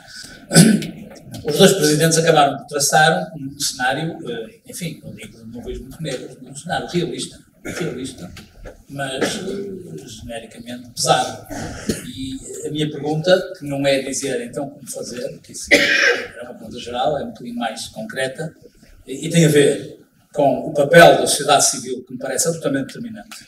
É preciso despertar e acordar a sociedade civil, precisamente para ultrapassar um conjunto de dificuldades que são óbvias, e deixa-me só fazer um resumo, muito resumido, de alguns pontos. Desde aqui há uns tempos, aquela situação inacreditável da Agência Europeia de Medicamento, quando o apoio passou de Lisboa para o Porto. Depois, o Infarmed, que bem se percebe como é que foi possível, o flop que foi.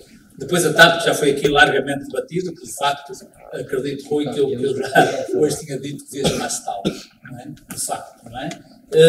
Depois ainda, notícias de hoje, o flop que foi a tentativa política de atrair pessoas dos não notícias. O flop que foi a tentativa de atrair pessoas de fora dos territórios do interior para o interior. Aparentemente foram 4 pessoas, mas afinal nenhuma acabou por ficar, não é? Depois ainda, uma notícia também de hoje, já agora essa é bastante interessante, que é o Fórum das Políticas Públicas do ISCTE, que é de Lisboa, em que a professora Maria de Lourdes Rodrigues faz um conjunto de afirmações no sentido de que isto não está bem e temos que fazer alguma coisa para alterar. E temos recentemente o caso do artigo do Dr. Fernando Ruas no Expresso, qualquer coisa como 40 anos de centralização, 40 anos sem descentralização. Temos um artigo muito interessante do Fernando Freire Sousa, que o Rui Moreira já comentou sobre esse assunto, e temos, claro, isso fica sempre na memória e na retina, o caso das declarações de um estimado juiz do Tribunal Constitucional, da razão pela qual não deviam pôr a hipótese de ir para Coimbra, não é? Que é uma coisa absolutamente extraordinária. Então eu pergunto qual é o papel da sociedade civil. Como é que a sociedade civil pode alterar a situação? E permitam-me este anúncio comercial. Foi criado no dia 29 de abril, com sede em Miranda de Douro, uma associação chamada Círculo de Estudos do Centralismo. E o objetivo dessa associação, que enfim, também permitam-me o anúncio, eu sou o Presidente da Direção e o Dr. Miguel Cadilha é o Presidente da Assembleia Geral, o objetivo dessa, e estão aqui, tenho a certeza, várias pessoas que já aceitaram ser associadas, fundadoras desta iniciativa, que é da sociedade civil, e que pretende, acima de tudo, criar condições para aquilo que o Sr. Presidente disse, vamos ver se é desta.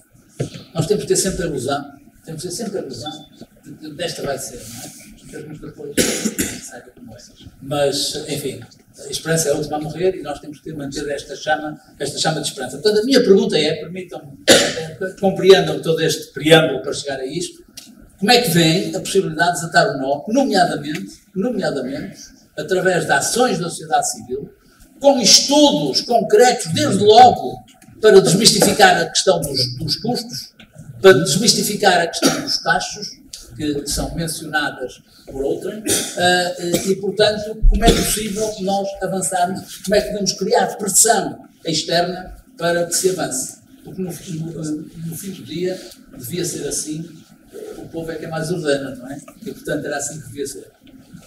Bom, não me importa que eu responda a uma coisa, agradecendo as pessoas que tenham feito esta intervenção e ter trazido à colação várias posições recentes, umas que nós tendemos a compreender e outras que tendemos a não compreender, A sociedade civil tem duas formas objetivas de exercer os seus direitos e o seu poder. Só há duas formas objetivas em democracia. Uma é pelo voto e outra é pelas decisões de consumo. Não tem outra. Não tem outra. Porquê? Porque os estudos esses estão feitos. Repare, nós quando hoje verificamos, nós somos um dos 4 países da União Europeia que não tem nenhum modelo de regionalização. E a verdade é que quando nós olhamos para esses países em termos daquilo que tem sido o seu desenvolvimento, e o desenvolvimento não é apenas o seu desenvolvimento económico, mas é também o equilíbrio social e no atenuar das desigualdades interterritoriais, tem melhorado. Portanto, se a regionalização para nós não correr bem, não é pelo modelo, é por nós que não somos capazes de a fazer bem. Não vale a pena fazermos mais estudos. Se fizermos mais estudos, nós vamos ficar agarrados a fazer mais estudos. Os estudos estão feitos pela evidência. E a ciência é isso mesmo. Nós temos uma evidência. Temos um litmus test que está feito. Está feito. Em todos os países em que foi feita a regionalização, estes 3 fatores melhoraram. E, portanto, se correr mal é exatamente por nós não temos uma efetiva regionalização. Se fizermos sem poder, estamos desgraçados. A sociedade civil pode fazer isto, nomeadamente no caso, através das suas opções de consumo, das empresas e dos indivíduos. Não tenho dúvida que pode fazer. E podemos ensinar e explicar que, apesar de tudo, nós somos nós que ordenamos e fazemos as nossas escolhas. Como eu digo, se eu posso escolher o Pingo Doce ou o Continente, ou o Lidl ou a Mercadona, também posso escolher se quer viajar na TAP e se quer utilizar o Hub de Lisboa ou quer usar o Hub de Madrid, que por acaso gosta de nós e que não nos custa dinheiro. Posso fazer essa escolha. É uma escolha que podemos fazer. E posso ir por aqui fora. Mas há um problema naquelas opiniões que, no fundo, nos são contrárias, que muitas vezes me fazem pensar numa coisa. Eu, há tempos, com um amigo meu, ele dizia-me: Portugal é curioso, Portugal não tem nenhum movimento autonómico ou independentista. E parece que isto é porque nós temos um mesmo mapa há não sei quantas centenas de anos, porque temos apenas uma língua, porque somos muito patriotas, gostamos todos da seleção nacional. Podia ser e pode não ser. E eu não estou a dizer que o devemos ser, pelo contrário, eu sou absolutamente patriótico e sou absolutamente contra qualquer separatismo. Mas vocês já repararam que nós temos um separatismo dentro do país.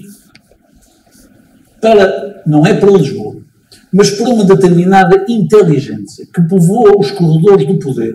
Nós somos uma maçada. Nós, o resto do país, somos uma enorme maçada. Somos um contratempo. É uma maçada. Porquê é que o país tem que ser assim? É o norte. Aliás, uma pessoa chega lá, é o norte. Depois dizem, é lá no norte, dizem que cá se come bem, que o norte como se fosse uma coisa assim vaga, não é? Lá no norte. É isto. Quer dizer, nós somos olhados com esse desdém.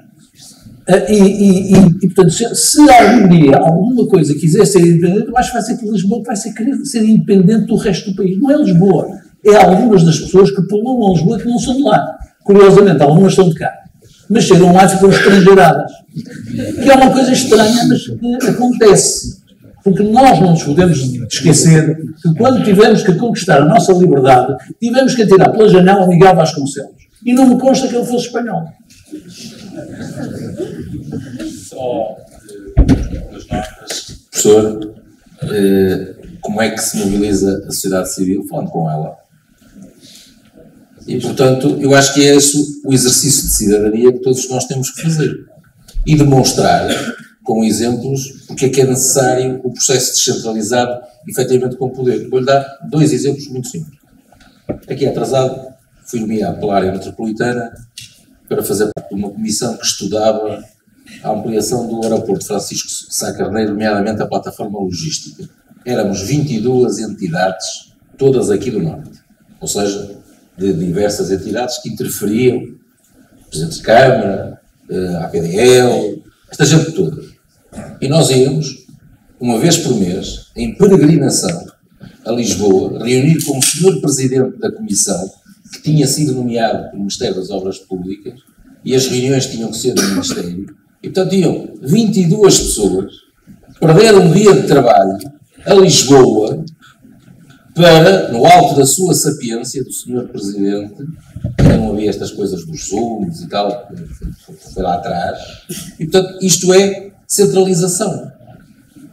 E depois dou-lhe um outro exemplo. Nós aqui, na nossa região, temos uma associação, uma coisa que se chama LIPOR, que funciona e que tem resultados no país, devido à administração que os seus associados fazem. E por incrível que pareça, é uma associação 100% de capital público, ou seja, são 8 municípios que são os donos daquilo.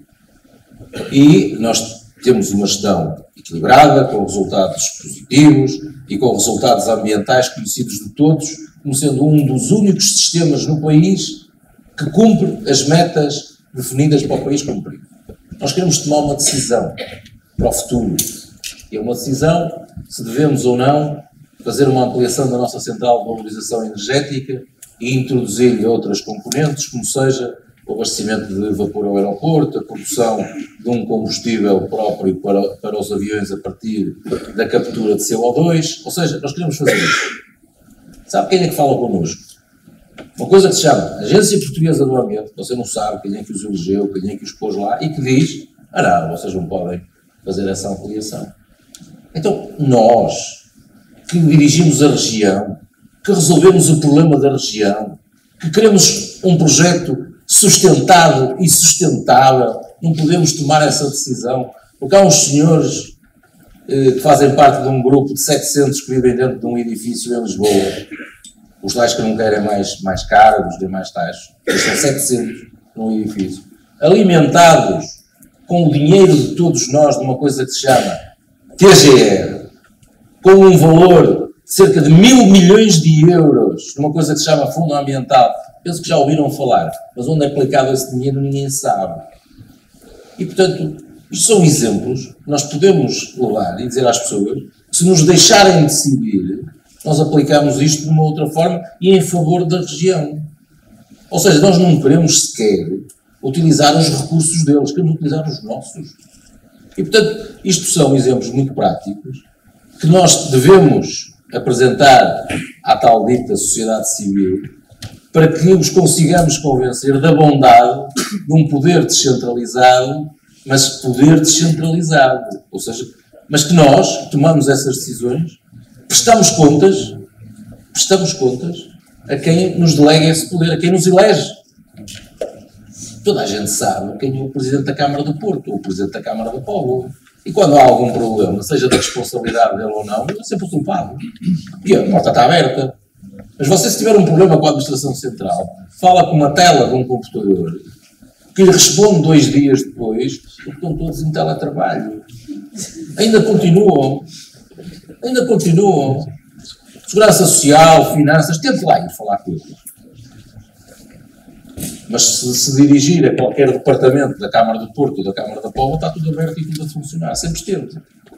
E, portanto, nós temos bons exemplos de funcionamento, com responsabilização de quem dirige, e estes são os melhores exemplos que podemos dar para a necessidade de haver descentralização efetiva para aproximar a decisão daqueles que são um princípio que se fala muito, que é o princípio da subsidiariedade, e que tem que ajudar a convencer que o futuro passa por aqui. Senão é o empobrecimento. E não é só o empobrecimento das regiões, é o empobrecimento do país que está em causa. Já estamos lá no fim, faltam-nos 2 lugares para chegar à cauda da tabela, para descer de divisão. Não sei se isto leva à expulsão, mas se calhar. E, portanto, digamos que, como é que se convence a sociedade civil? Dando-lhe estes exemplos e falando com ela. E se calhar, eu faço parte de um partido, toda a gente sabe, mas se essa não for a via, vamos falar diretamente com as pessoas, o tal movimento cívico, que as pessoas que fazem parte dos partidos não estão impedidas de participar neles. E, portanto, eu acho que este é o desafio. Mais questões? David e alguém atrás? Deixa-me. Só um segundinho. Então, David, Carla Barros e Gaspar, se me falham os nomes, juntávamos, não se importassem, as 3 perguntas para depois responderem as três. Força, não querendo envergonhar o meu pai, acho que faltou mencionar aqui uma forma de intervenção civil, que é a manifestação, porque falou-se aqui da Galiza, e eu recordo quando houve os incêndios em Pedrógão Grande, salvo erro, mataram 56 pessoas, e foi por negligência parcial, pelo menos do Estado. As manifestações neste país foram uma vergonha, foram 150 pessoas para a Rua dos Aliados, devem ter ido 300 na Avenida da Liberdade, e quando ao mesmo tempo morreu uma pessoa no incêndio na Galiza, eu relembro que foram os protestos na Corunha, e sinto que esse espírito fazia falta aqui em Portugal. No tema do ambiente, acho que há um tópico, um subtópico à regionalização, que é a questão da APDL, que é muito cara à cidade do Porto, e também da questão do plano da orla costeira, que também afeta aqui a Póvoa. E eu queria perguntar o que é que acham do facto de haver uma instituição que é liderada por gente que não é eleita para esses cargos. Eu, certamente, nunca votei nenhum líder da APDL, creio que a maior parte das pessoas que vivem sobre a alçada e controle parcial da APDL também não, e gostava de saber o que é que acham sobre essas instituições e o que é o futuro delas no contexto em que queremos democratizar e passar responsabilidades para os municípios. Carlos Blacos, quarta-feira.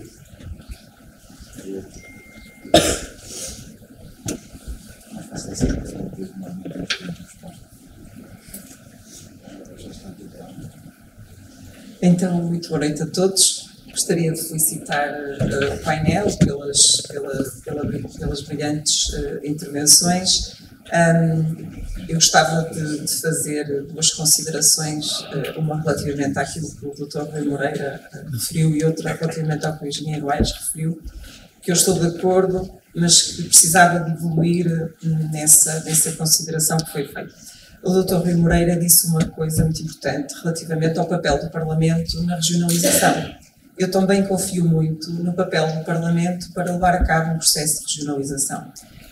Até porque nós sabemos que quando estes temas são discutidos ou são perguntados à população se querem ou não a regionalização, aquilo que vemos, não só no tema da regionalização que já vimos no passado, até nos próprios temas, nas matérias de consciência, é de que as pessoas têm tendência a votar da forma como os partidos querem, da forma como os partidos ocupam a opinião pública. E, portanto, quero com isto dizer o quê? Se o PS e o PSD querem a regionalização, também a podem fazer no Parlamento, e muito bem feita. Porque não é uma matéria muito fácil de cada um de nós, de cada um dos portugueses, se pronunciar sem ser facilmente influenciável por aquilo que os partidos pensam.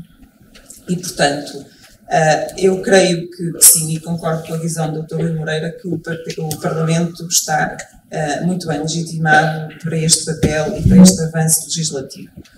Sobre o que o engenheiro Aires referiu, e pergunto se interpretei mal, mas creio que foi isso que quis dizer, é que nas CCDRs já estão lançados os pilares da regionalização.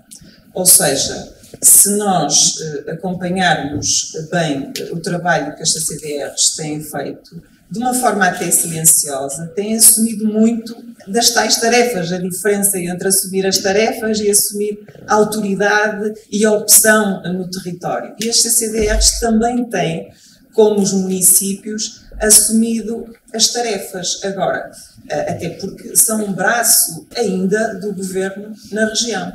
Embora se tenha evoluído muito no processo de escolha dos seus dirigentes, com uma participação mais ativa, mas aquilo que eu pergunto é, concordamos ou não concordamos que os pilares da regionalização já podem ser suportados nas CCDRs? Sabemos que Lisboa e Val do Tejo não é uma CCDR com a mesma importância, por exemplo, tem o Norte e o Centro, então tem lá o Governo, tem lá os organismos, portanto não precisam das CCDRs para nada, mas nós no Norte precisamos muito.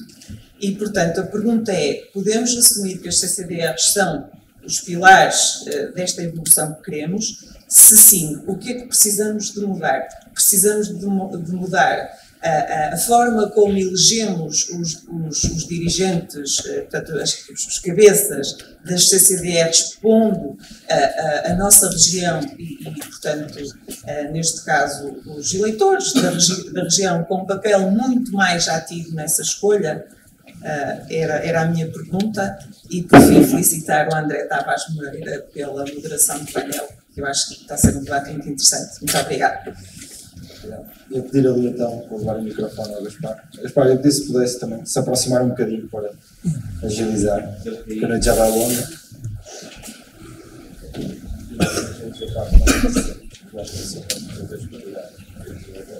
Eu vou falar daqui. Antes de mais, boa noite a todos. E eu tenho uma questão para o Dr. Rui Moreira e tenho uma questão diferente para o Engenheiro Aires Pereira, porque eu já tive o prazer de ouvir o Presidente falar várias vezes sobre este tema, portanto vou fazer duas questões diferentes. Ao Dr. Rui Moreira, antes de mais agradecer-lhe por ter se deslocado até aqui, pedir-lhe desculpa se apanhou um trânsito na entrada, mas a rotunda está em obras e o Presidente da Câmara diz que aquilo vai ficar bonito e eu até acredito. E eu estive aqui a ouvir, cheguei um bocado atrasado, estive aqui a ouvir o debate e lamento só que no final vocês tenham guardado para o final a parte que pelo menos para mim é que realmente interessa da regionalização, que é o que é que se deve regionalizar, porque essa eu sinto, e por muito que já tenha, eu sou regionalista, mas eu já refleti na questão o que é que temos de regionalizar e eu sinceramente ainda não tenho resposta daquilo do que é ao certo é necessário ou do que é ao certo se deve ser regionalizado. E, portanto, a minha questão que eu queria fazer ao Dr. Rui Moreira pende muito por aí, porque eu acho que a aversão da regionalização, que muita gente tem à regionalização em Portugal, é um bocado a herança de outros tempos, de outros regimes, porque embora Portugal se tenha democratizado, nós ainda temos muitos vícios, a sociedade portuguesa ainda tem muitos vícios do Estado Novo, formas de organização do Estado Novo, e ainda estamos muito confortáveis com esses vícios. E, portanto, sendo o principal, que para mim é o que me faz ser regionalista, é que a regionalização iria obrigar a introduzir competitividade num país que é avesso à competitividade. Mesmo dentro do próprio Estado. Porque eu não vejo uma razão para um município como Lisboa, que tem um Estado municipal megalómano, é o maior empregador do país, não vejo qual é o incentivo com o estado atual das coisas que esse município tenha para poder fazer uma gestão mais cuidada dos recursos públicos, porque tem a passadeira vermelha estendida, comparado com outros municípios, aos cofres do Estado Central. E, portanto, havendo uma regionalização e havendo realmente uma distribuição do poder no que toca ao poder fiscal, no que toca ao salário mínimo, por exemplo, que é uma questão que não é muito discutida, como é que vai ficar o salário mínimo. Há quem até já proponha um salário mínimo municipal. Eu aqui falo mais para as regiões. Com a introdução desses fatores, ia gerar competitividade no país. E, portanto, a pergunta que eu tenho para o Dr. Rui Moreira era, ao certo, o que é que acha que vale a pena regionalizar? Em termos fiscais, que impostos é que vale a pena regionalizar? Vale a pena regionalizar o salário mínimo? E é muito por aí, porque nós vivemos num país que o Ministro das Infraestruturas pode chegar a Bruxelas e por capricho dizer estes 1.000 milhões de euros que são do Fundo de Coesão, ou seja, para as regiões mais pobres do país, eu afinal vou usá-los para alargar a linha de Cascais e para fazer obras no metro de Lisboa, porque isto aconteceu em 2018. Só não foi para a frente porque se fez barulho. Ou seja, é demasiado poder centralizado. E aí até perguntava ao Dr. Rui Moreira que eu fiquei sem perceber. Não sei se tem definido.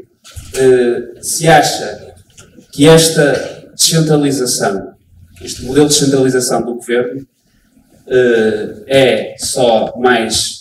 Eu não tenho outra forma de escrever e vou usar a palavra, mais uma cagada deste governo, ou seja, que é normal, ou se é uma forma encapotada, propositada, de matar a regionalização. E para o Engenheiro Aires Pereira, eu tenho uma questão que é mais simples, que é tal como ele não esconde as minhas cores partidárias, somos do mesmo partido, e eu fiquei muito triste ao saber que, mais uma vez, os dois candidatos à liderança do meu partido, e aqui não estou a desculpabilizar os outros partidos porque os outros não considero que sejam piores nesta questão, os dois candidatos à presidência do meu partido continuam a adotar a estratégia da ambiguidade em relação ao tema e não definem se são contra ou se são a favor. E eu gostava de perguntar ao engenheiro Aires Pereira o que é que um militante como eu e como o senhor pode fazer ou poderá fazer para que se obrigue de uma vez por todas. Eu nem digo obrigar que o presidente do PSD seja regionalista, mas que se obrigue a que realmente definam que posição tem em relação a isto, um tema que é central para o futuro do país. Muito obrigado. Bom, começando pela questão da APDL que o David colocou, o plano de ordenamento da Costa POC não é da responsabilidade da APDL, é da responsabilidade de uma entidade que já aqui foi referenciada pelo Aires, que é a APA, a Agência Portuguesa do Mundo. De facto, que é um superpoder, que de facto tem 700 pessoas, ou 800 pessoas instaladas em Lisboa, que definem coisas sem que nos deem nenhuma explicação.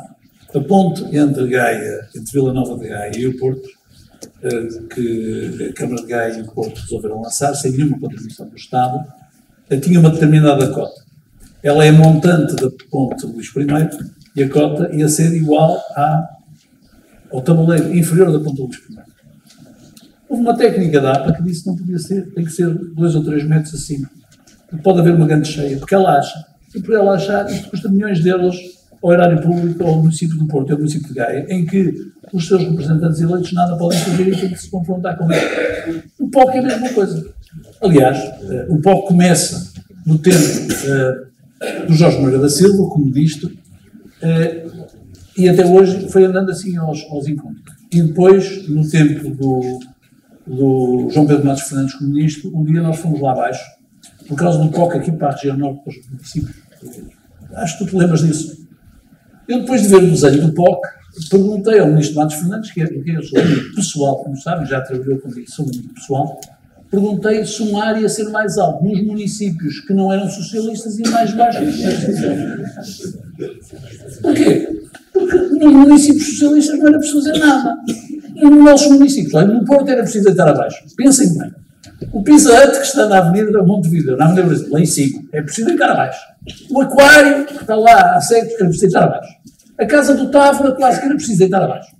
Lá está, não sei quanto. A Casa do Távora, imaginem bem. O edifício transparente era preciso deitar abaixo, o clipe, não sei o quê. Tudo isto ao mesmo tempo que a própria APA dizia, bom, não há nenhum problema em a APDL construir um muro à frente, que é a extensão do molho do Porto Leixões. Quando eu perguntei numa reunião na APDL ao senhor da APA como é que ele conseguia explicar que iam construir uma coisa à frente de um edifício transparente para defender as ondas dos navios que iam entrar no Porto Leixões.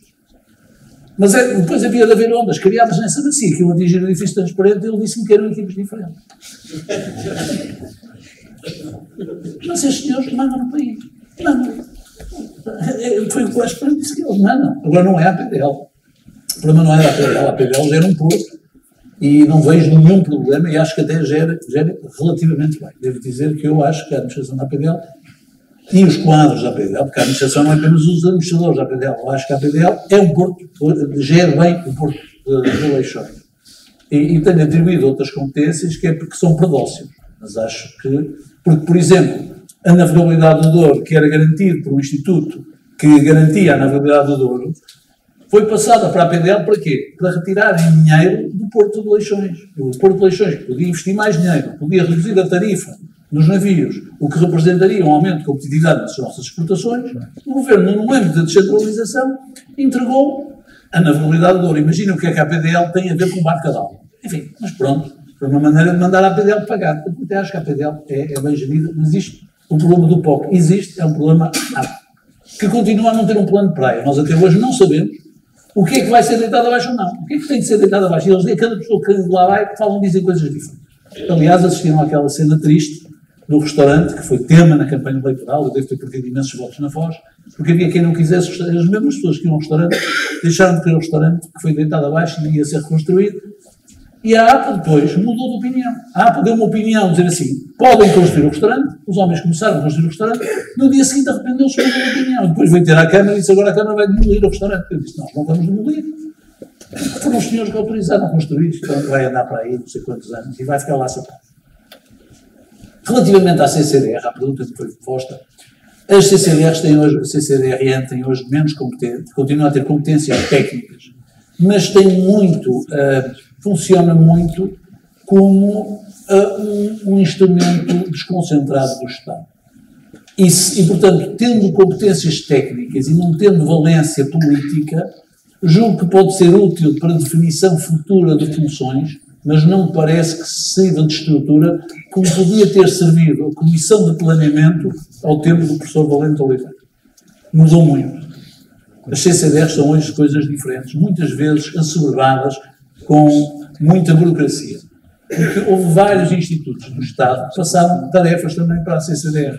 Eu, por exemplo, hoje, para saber se um determinado assunto tem que ir a uma reunião de Câmara ou não, vocês sabem o que é que eu tenho que perguntar? Tenho que pedir um parecer jurídico à CCDR. A CCDR perde muito tempo a dar parecer jurídicos ao Aires e a mim e aos outros. Portanto, as CCDRs perderam imensa qualificação. Não estou a dizer com isto que sejam as pessoas que lá estão. São as tarefas que lhes foram dadas. E, portanto, acho que elas não funcionam.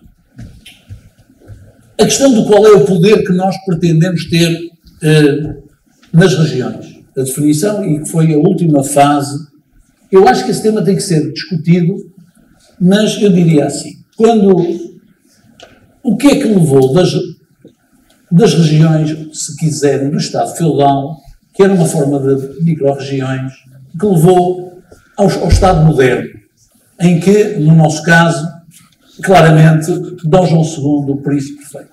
E com isso, teve que matar alguns dos seus acompanhantes. Foi a definição o que é que se pretendia como um poder que tinha sido um Estado central, que era a proteção das fronteiras, que era a segurança interna e, portanto, a nossa proteção, e era basicamente a questão da cobrança de impostos. Estes três temas definem o Estado moderno da Renascença. Estas são as coisas, de facto, que não podem ser, em caso algum, regionalizados, sob pena de nós estarmos a atomizar o Estado e a transformar o Estado num conjunto de ducados. Não é isso que nós seguramente queremos. O único país que conseguiu fazer essa experiência foi a Suíça, mas a Suíça, como sabem, é uma confederação. Não é verdadeiramente um Estado regionalizado e também não é grande exemplo. É que decidem hoje em dia tudo por referendo. O toque do sino é definido por referendo, não parece bom para isso. Dito isto, é inevitável que na questão da tributação que as regiões tenham, não estou a dizer que cobrem, não podem ser elas a cobrar, porque isso colocaria riscos ao Estado soberano e colocaria riscos reputacionais. A Argentina tentou fazê-lo e foi à falência assim, mas nós temos que ser capazes de nos apropriar da riqueza criada e de controlar a despesa que nos seja imputada. Se vocês quiserem, é aqui que está o poder. Para o resto, claro, as CCDRs funcionam. Em matéria de ambiente, é relativamente fácil nós articularmos muitas das coisas que eles vão poder fazer, nós hoje já fazemos através das áreas metropolitanas que já colaboram com a CIMS. Temos políticas para quê? Para a economia, para os portos, para a ferrovia, essas todas nós entendemos bem, não é preciso. A questão fundamental é a questão fiscal, é a questão da apropriação, de nós nos apropriarmos da riqueza que aqui é criada. Eu vou só acabar, porque temos pouco tempo, mas vou-vos dar apenas um exemplo. Vocês sabem que uma das receitas das câmaras é um IUC. Todas as senhoras e os senhores que têm carro são supostos pagar IUC. E hoje em dia nós já não temos que ir comprar o seu. Ou pagam as finanças, ou levam uma multa desgraçada. As senhoras e os senhores imaginam que isso é uma receita municipal. E é, de facto, o AES inscreve no seu orçamento municipal e eu inscrevo no meu orçamento municipal uma verba de IUC. Mas são verbas que são ridículas, exceto em 3 municípios. Há 3 municípios que concentram o IUC, que é Lisboa, Oeiras e Cascais. Um destes municípios, não vou dizer qual, chegou a construir um edifício que ofereceu às empresas de leasing de automóvel e de longa duração para que ali se instalem e para que ali paguem os impostos. Portanto, quando os senhores fazem um aluguer de longa duração, ou fazem um leasing do carro, muitos fazem, na vossa família, nas vossas empresas, estão a pagar o IVA. Essa verba, que era suposta ser uma verba para o vosso município, é o município onde os senhores vivem. Não vai, fica toda lá. Ora, é evidente que nós temos que, na regionalização, temos que entrar na questão fiscal. Querem outro exemplo? Santa Casa da Misericórdia. Nós temos Santas Casas da Misericórdia por todo lado. Vocês têm aqui, eu conhecia bem uma pessoa que estava à frente da Santa Casa da Misericórdia da Póvoa de Varzim, que aliás, pessoa que eu tenho saudades. Nós temos uma Santa Casa da Misericórdia no Porto e há por todo o país Santas Casas da Misericórdia. São entidades do terceiro setor. Mas depois há uma coisa chamada Santa Casa da Misericórdia de Lisboa. Tiveram vergonha de lhe mudar o nome. Tiveram vergonha de lhe mudar o nome.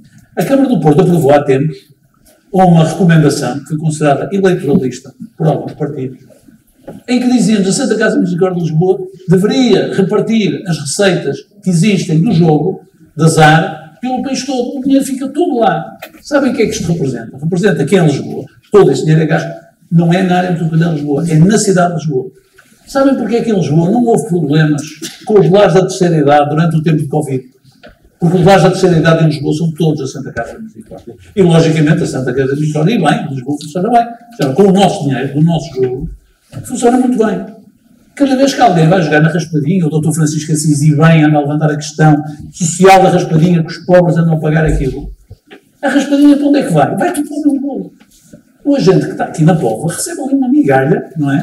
Agora, por acaso, tivemos computadores avariados, não foi preciso um vírus russo, avariaram, andava tudo preocupado, todo esse dinheiro fica lá. Era normal nós dizer, a única exceção qual é? Sabem qual é? Açores e Madeira, lá está.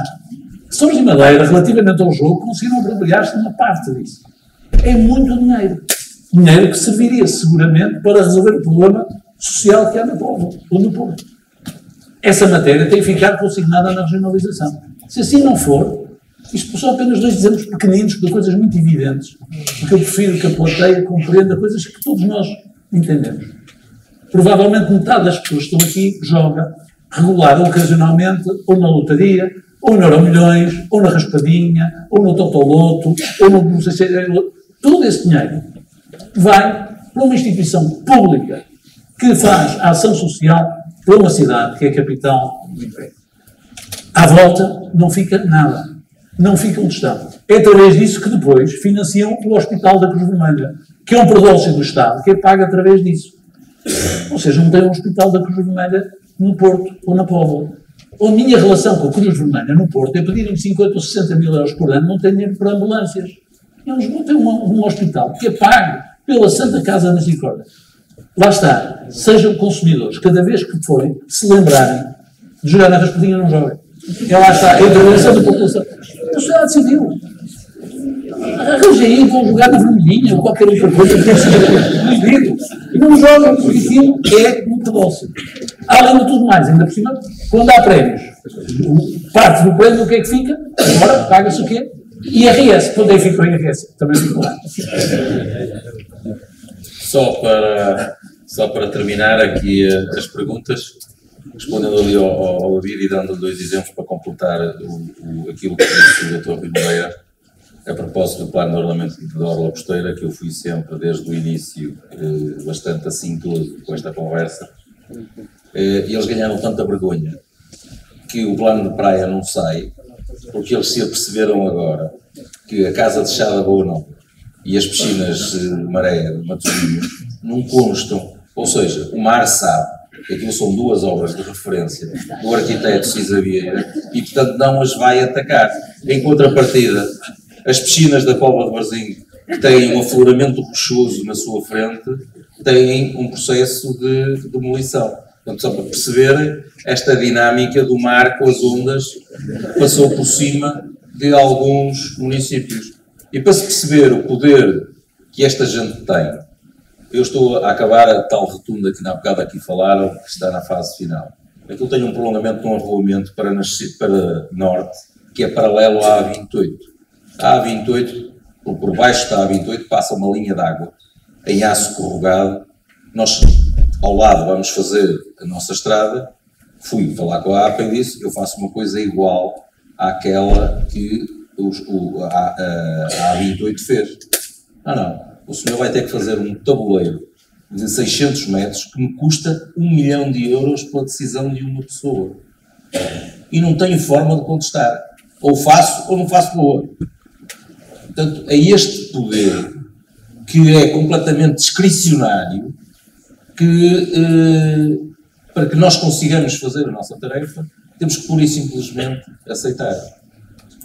À doutora Carla Barros, eu gostava de acreditar no papel do Parlamento, mas 24 anos sem fazerem nada não abona muito a favor do Parlamento, nem dos deputados, porque em 24 anos tiveram muitas oportunidades de legislar, de criar condições para que o processo da regionalização tivesse tido algum andamento ao longo deste tempo. Mas eu tenho esperança nos novos deputados que consigam colocar esta questão e discuti-la até 2024 para que possamos todos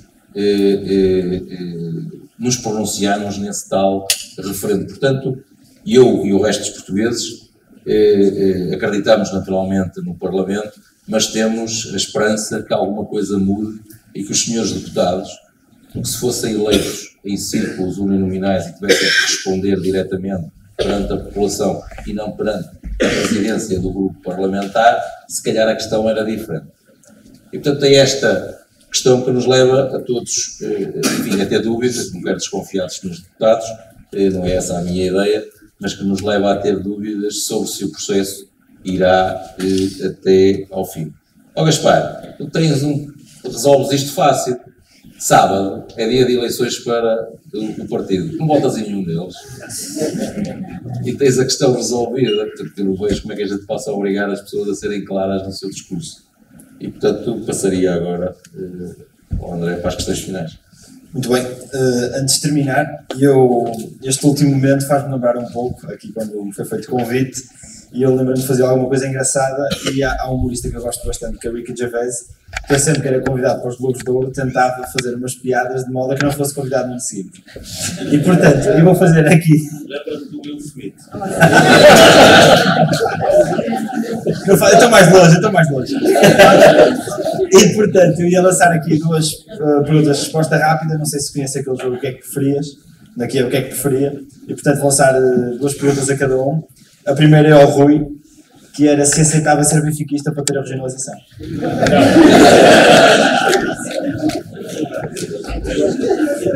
A primeira pergunta ali, essa foi muito fácil. A segunda pergunta, acho que a minha resposta vai ser fácil, mas já digo. Pois, eu acho se aceitava acabar com São Pedro para ter a regionalização. Não sou eu que decido São Pedro, é o povo. Portanto, não tenho possibilidades de decidir isso. Mas, naturalmente, que a regionalização é um processo importante. Última pergunta para o Rui. Com quem é que preferia discutir a descentralização? Rui Rio ou Pedro Nuno Santos? Pedro Nuno Santos. Última pergunta para o Aites. Com quem preferia discutir a regionalização? Numa noite de copos com o Paulo Rangel ou no acampamento de verão do Bloco de Esquerda? Se calhar no acampamento de verão do Bloco de Esquerda era mais interessante. E eu com estas perguntas finais terminava, agradecia a presença de todos. Acho que isto foi um momento muito importante, porque precisamente, como os nossos convidados falaram, a única hipótese de passarmos a palavra e termos a regionalização é precisamente estarmos todos aqui assim abertamente. Foi pena não dar para fazer mais perguntas, mas também a hora estava muito adiantada e eu não quis que adormecessem mais pessoas na audiência. Eu contei, acho que ia ser muito suficiente. Antes de fechar a sessão, só o Presidente da Câmara vai oferecer aqui uma lembrança aqui ao... Eu sei que o Dr. Rui Moreira é uma apaixonada por barcos. Vou naturalmente oferecer um barco muito especial, que é aquele que representa a nossa força, a nossa tenacidade.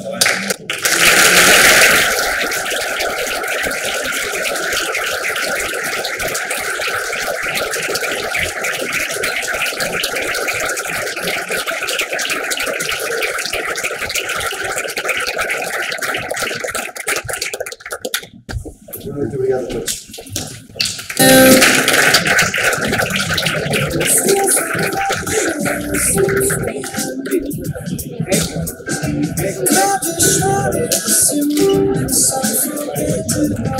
Just